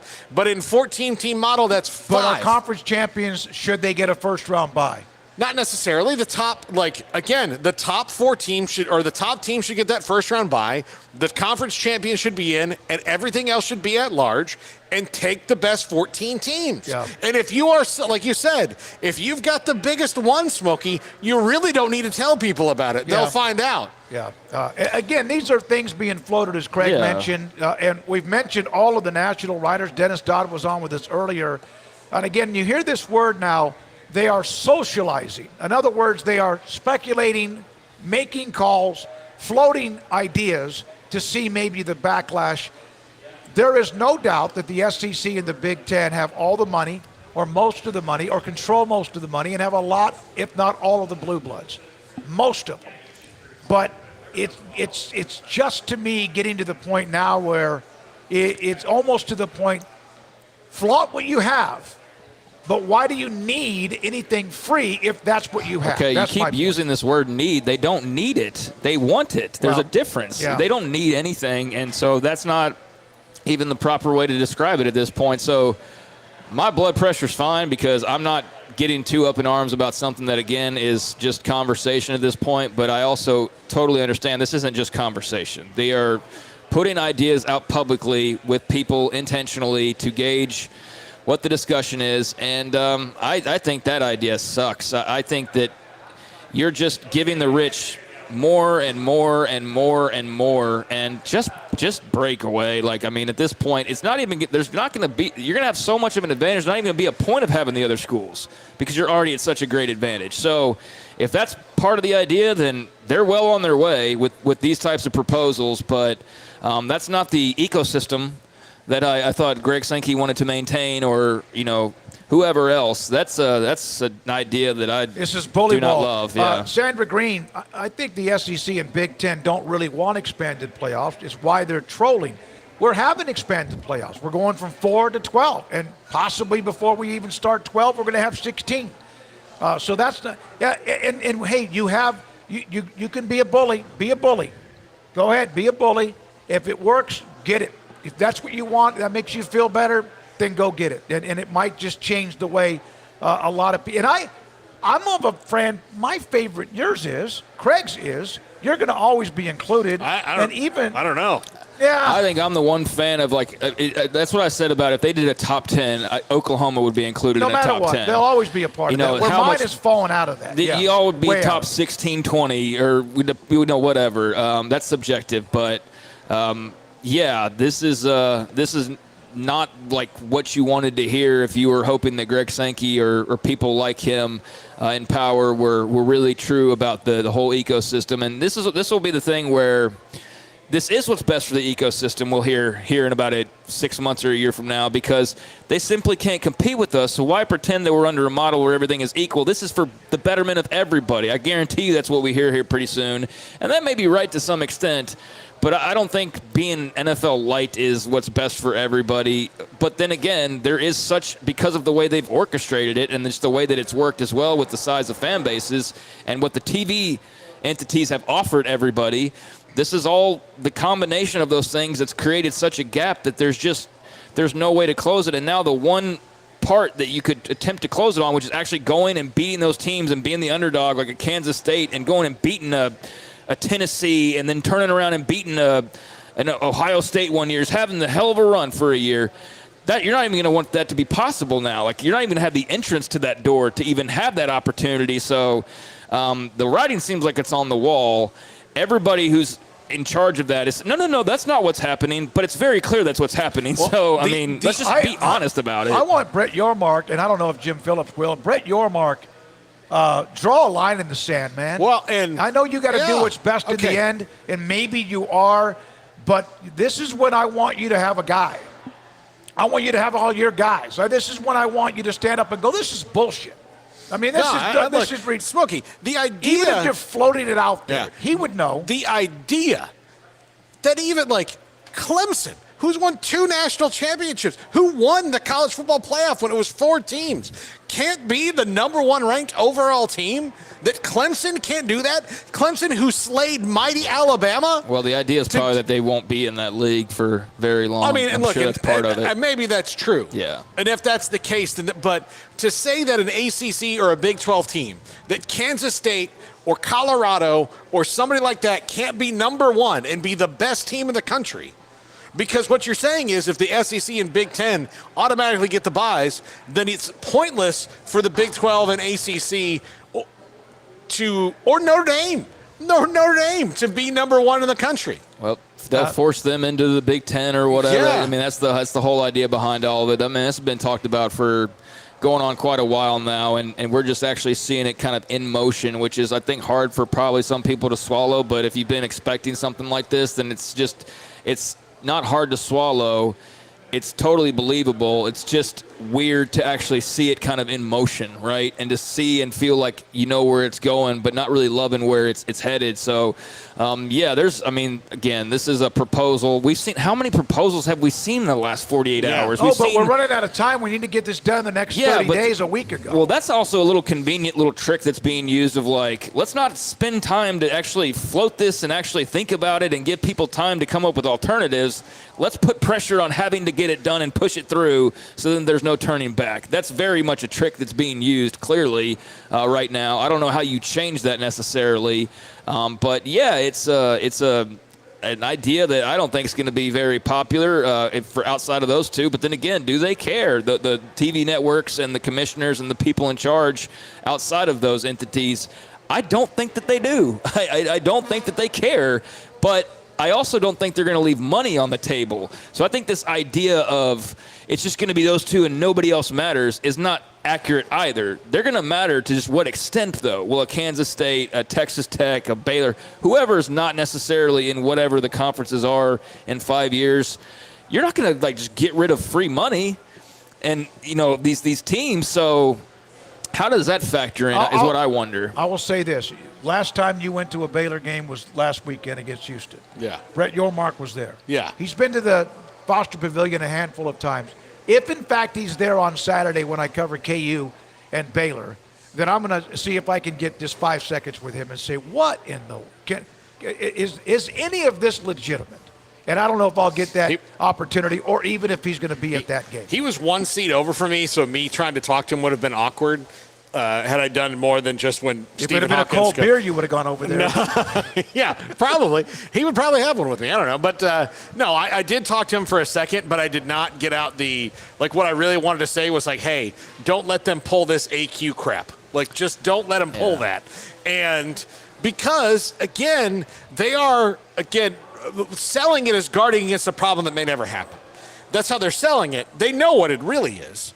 But they're selling it as like, well, what if we don't get these teams in and it's bad for TV? Like, okay, if you're really that good, you're worried about a 1 in a million scenario where you have the most catastrophic year in your conference's history.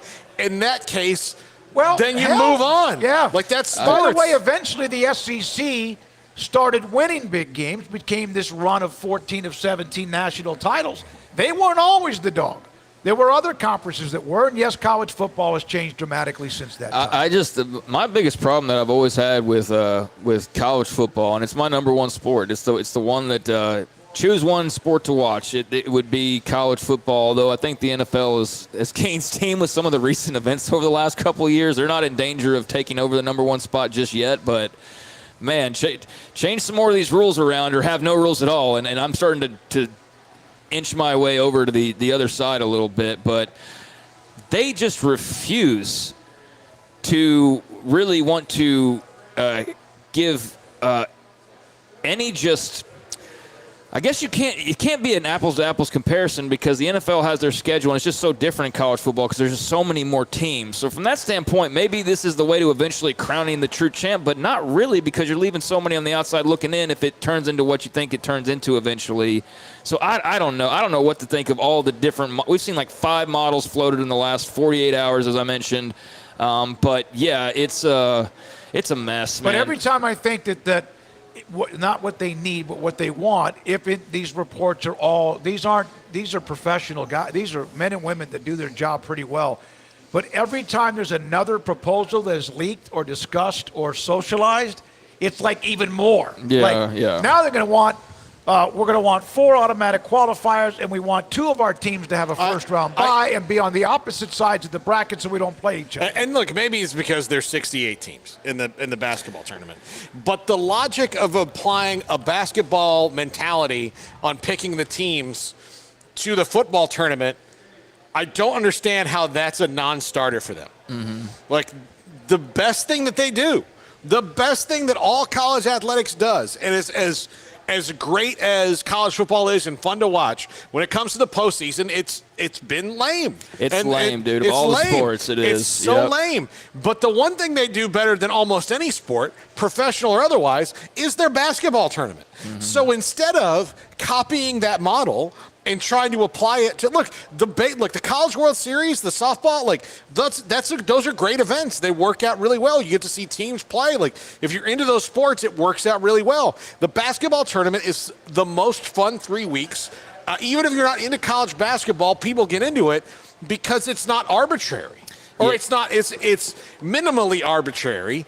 But for the most part, there's only a couple teams every year that have a legitimate beef out of 68 of like, well, we might have been better than this team or that team, but it's not. And that would be the same in football because there's a separation. If you pick the best 14 or 16, then you're not going to have this problem. Nobody's going to complain ever. And you're not going to have to worry about how many does my conference get in, or my conference, or this conference, or this. What's the TV matchup? Because the TV will be good because it'll be all the best teams playing each other. Yeah, I've never heard college basketball complaints about the TV rating. I realize it's a different sport, and maybe because the tournament, I guess the regular season just doesn't matter. I don't know that we've ever talked about college basketball regular season TV ratings. So that's no. Does it matter that much? Really, I don't know. I know it's not, again, apples to apples, but yeah, I think, Paul, you're kind of touching on what I was thinking of. Just as much as I love the sport, I just find it incredibly frustrating. It's the one sport that really refuses to try and do it the same way everybody does. That includes access.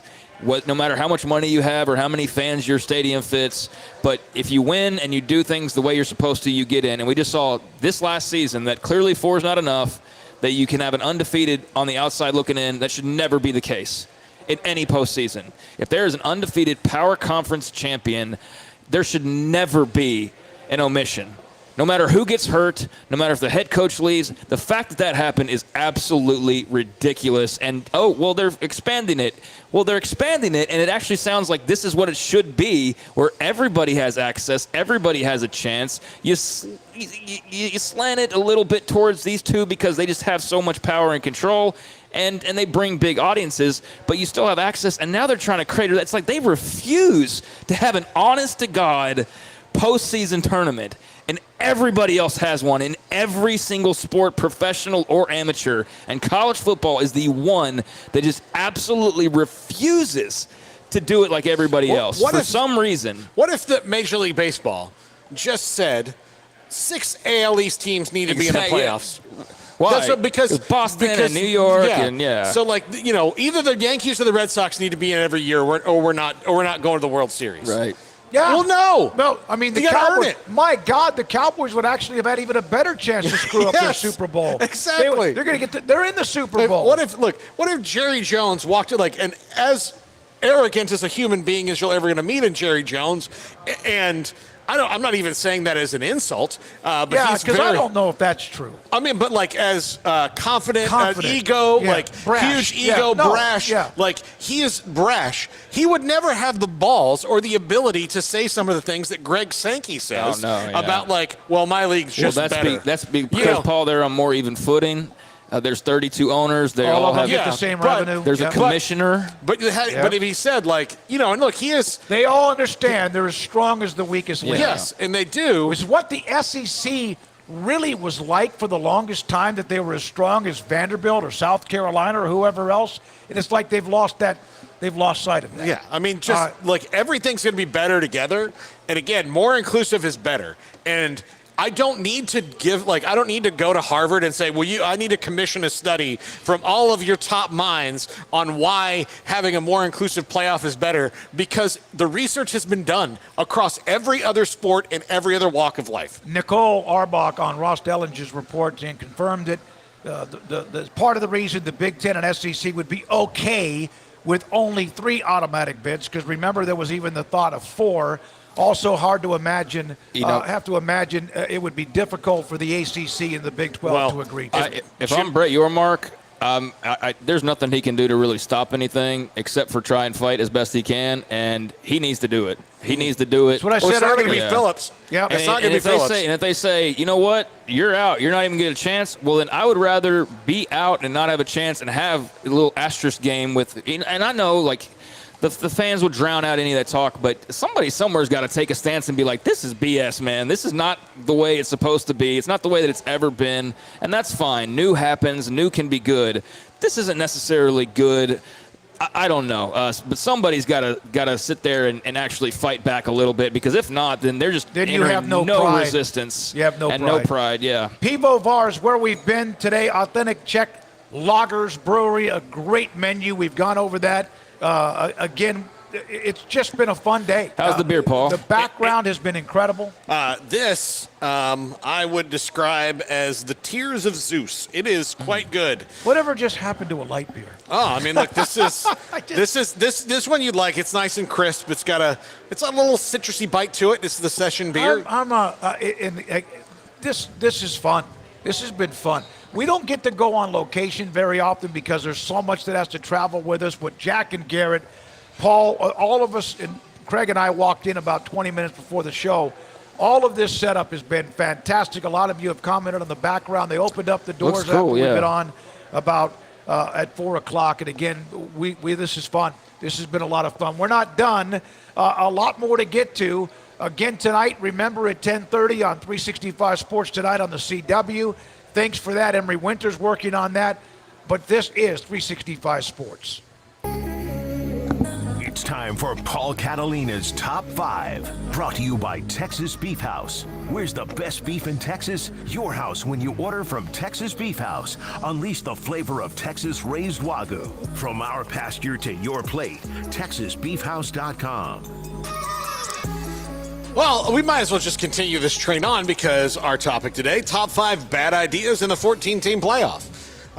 Other than the fact that it's a bad idea in and of itself, it is a bad idea that contains several bad ideas. Did we just skip the bad ideas for the 12-team playoff? We kind of have 12 to. might be the best, man. Yeah, it really I know. might be. It really might be the best, but Yeah. we won't get to see that but for 2 years, obviously. Yeah, so number 5.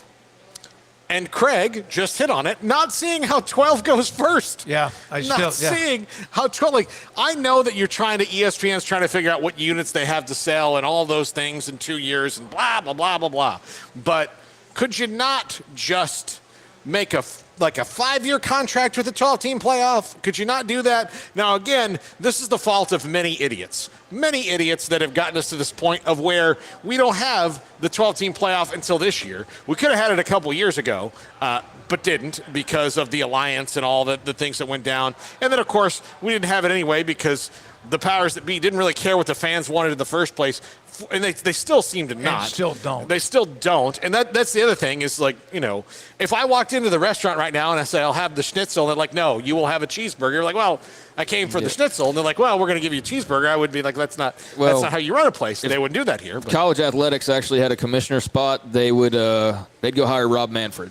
That's how much they don't care about the greater overall fan response. Yeah, but we're not even seeing how 12 goes first. No. Before we get to 14, because 12 might need like little minor tweaks. It might need a couple things to make it move a little smoother and then on, but we don't even know. We don't even know yet. Number 4, it's an invitational. It is not That's what Dennis Dodd It is an mentioned, invitational. or Brett McMurphy. So if you're gonna, this includes anybody who's in this thing. So if 11 of the teams in it are going to be in it just by the fact that they're in a conference and not because they earned it and won a certain threshold of games. a certain threshold of games. Yeah, but you don't there's not, you're taking out comparison from it completely. Now, do you make it easier on the committee? Yeah, you do, because they're going to take, all right, we got to take the top three, the top two, this one, and Notre Dame if they're in the top 14, and then we really only have to pick between 2 or 3 teams at the end of that. So, yeah, that's maybe a little bit easier on them, but are you getting the best 14? Not necessarily. Now, most years, you probably will, just because the best teams come out of those leagues. It's already all tilted towards the certain, that's the thing, man, is it's already, everything is in their favor of those two leagues. The SEC has had probably 50%, I'm guessing, of the playoff slots since it began in 14. Right, and they've gone out and earned that. And they've earned the TV ratings and the big fan bases and the money that comes from that. So I don't want to make this about them, because I think this is the TV networks more than anything else. I think that we're giving probably Greg Sankey way too much credit here, but maybe not. I think we're not giving nearly enough of the blame to the folks at Disney and NBC and so on and so forth. And look, Disney doesn't make bad decisions. No, not at all. They're doing great. Let's throw some more MCU movies out there that nobody cares about. Yeah, but no, it's an invitational, like you said, based on these various reports. And I circle back to what I said. This is the one sport that refuses to just have an honest-to-God, just regular postseason.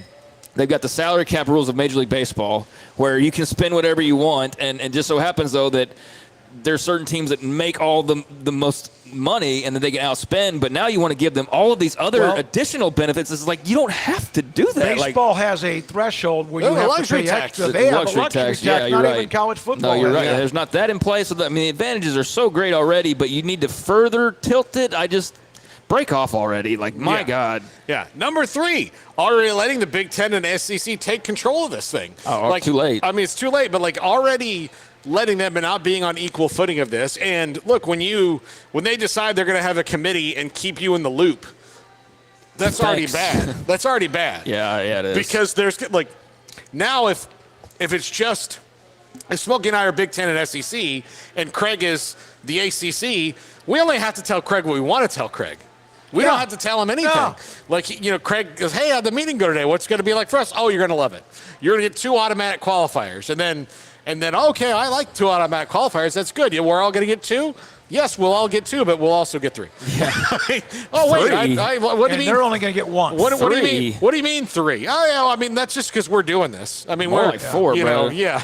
More like 4. Yeah. Or 3 and extra bye. Yeah. Well, it's that's the thing. You got the extra buys for probably at least one of each of those leagues. And then, with the proposal last night that was being talked about, you're looking at, hey, congrats, Big 12 and ACC, whatever you look like later on. You each get 2. We get 4 based on nothing other than affiliation, and then we'll also take and split those at-larges as well. And so somebody's going to have 6 from a league. We're going to get 4, and one of them gets a first-round bye. And then 1 or 2 of the at-larges. And so there's going to be a 6-team – there's going to be 6 teams from a league, and I know somebody argue, well, Ole Miss could have – but come on, man! That's an abundance of teams that I don't think is necessary at all. But day, whatever. The NFC East used to win every Super Bowl. Yeah, they really are in the NFC, but they still had to play. They still had to play the format, and not every team in the NFC East, even though all of them were good, were in the playoffs. Yeah. There was a number. There's a threshold. You can't do it. Yeah, it's just ridiculous. Number 2, rushing into a TV deal. Look, they're rushing into this, right? Having a 30-day, I understand the TV networks needs to do it, but even they have to feel like this is a bit of a rush. And look, they could have solved all this months ago, honestly, months ago, and then we wouldn't be in this. But because, everybody has differing interests in this, and it's become a very political protest. It's like getting the budget passed now. We are where we are, but ESPN's look, we got to know in 30 days. And your retiring commissioner of the CFP, by the way, has to be in charge of this, which I don't like either. But rushing into this TV deal is it's what's made all this stuff happen. And then you see these things like, we're going to make sure the SEC and Big Ten get in, a bye. And well, this fresh off the reports about like how they weren't getting the type of bidding they want. So I think the next thing we'll hear is, well, we have to do it this way to get more offers on the earlier round games. So they don't want Tulane against Texas Tech in the first round. They want some team from the SEC versus one of those two teams. I think that's what we're going to ultimately is like it's always like, well, they're just doing it for the greater good because they have to do it, right? Yeah. So that's what we'll hear next is, well, the bidding was low, but now that we've determined that you're going to be guaranteed to have bigger brands in the first rounds, now here comes Fox, now here comes whoever. I wonder if we hear that at some point. Yeah, absolutely. And number one, and I put this in all caps, although Emery will have it in all caps anyway, automatic qualifiers. Smokey hit the point on the nail on the head from the beginning of the show today. If you are so good, why do you need automatic qualifiers? If you're better than everybody else, that will just work out. Bottom line. That's how it is. It should be about the best teams, whether it's 12, 14, or 16, and the conference champions should be part of that, and then everything else should be the best teams, regardless of league, but that's not what they're doing. And they're giving us automatic qualifiers, which almost defeats the purpose of this in the first place. Well, it just makes it more subjective again, which is this is the most subjective sport in all of American sports, I guess, outside of like what, gymnastics, boxing, when it's like you have just you have judges. I mean, but outside of that, it's figure skating. It's outside of judges sports, this is the only one that I can think of that is so subjective in determining who's good or not. And that's I think a problem, but it's not a problem they are attempting to resolve. They're just trying to muck it up even more in that regard. And I don't know why, outside of just the greed of TV networks and maybe even some commissioners as well. That's the answer ultimately. But it's hard. It's not hard to understand or to believe. It's just kind of hard to swallow. Like, damn man, can we just do something that's just, I don't know, for the greater good and not just about like how much we can squeeze out of this. But you know what? I'm stupid because that's absolutely what it all is. Look, and even some of the biggest, most obtuse corporations listen to people. Like even McDonald's put the Egg McMuffin on the menu all day. Like the McRib has come back multiple times. All that. But college football, like you could beg for the Egg McMuffin all day you want, and then they're like, no. Yeah. No, we don't care how many Egg McMuffins will sell at 2:30 p.m. We do not believe in the Egg McMuffin and your right to have one at whatever time of day you want. All right, Paul, that it? Yep. Great stuff. Had fun. S. Michael DeHart, have a brew on me, guys. Thank you very much, S. Michael, West Virginia fan. Also, Garrett Ross, fantastic. Jack McKenzie, incredible. Don't forget, if you don't mind, before you say goodbye, because we're about to hit the like and subscribe button. We'd appreciate that. Also, tonight, 10:30 on the local CW 365 Sports Tonight with the best segments from today. For Paul Catalina, great job, man. Craig Smoak. Pivovar is where we are at 320 South 8th Street. The bar, the brewery, the recipes, the menus. It is phenomenal. And, of course, the brewery and the hotel with a spa if you want that, too. It's the full meal of luxury. I'm David Smoak. Good night from Pivovar, and this is 365 Sports.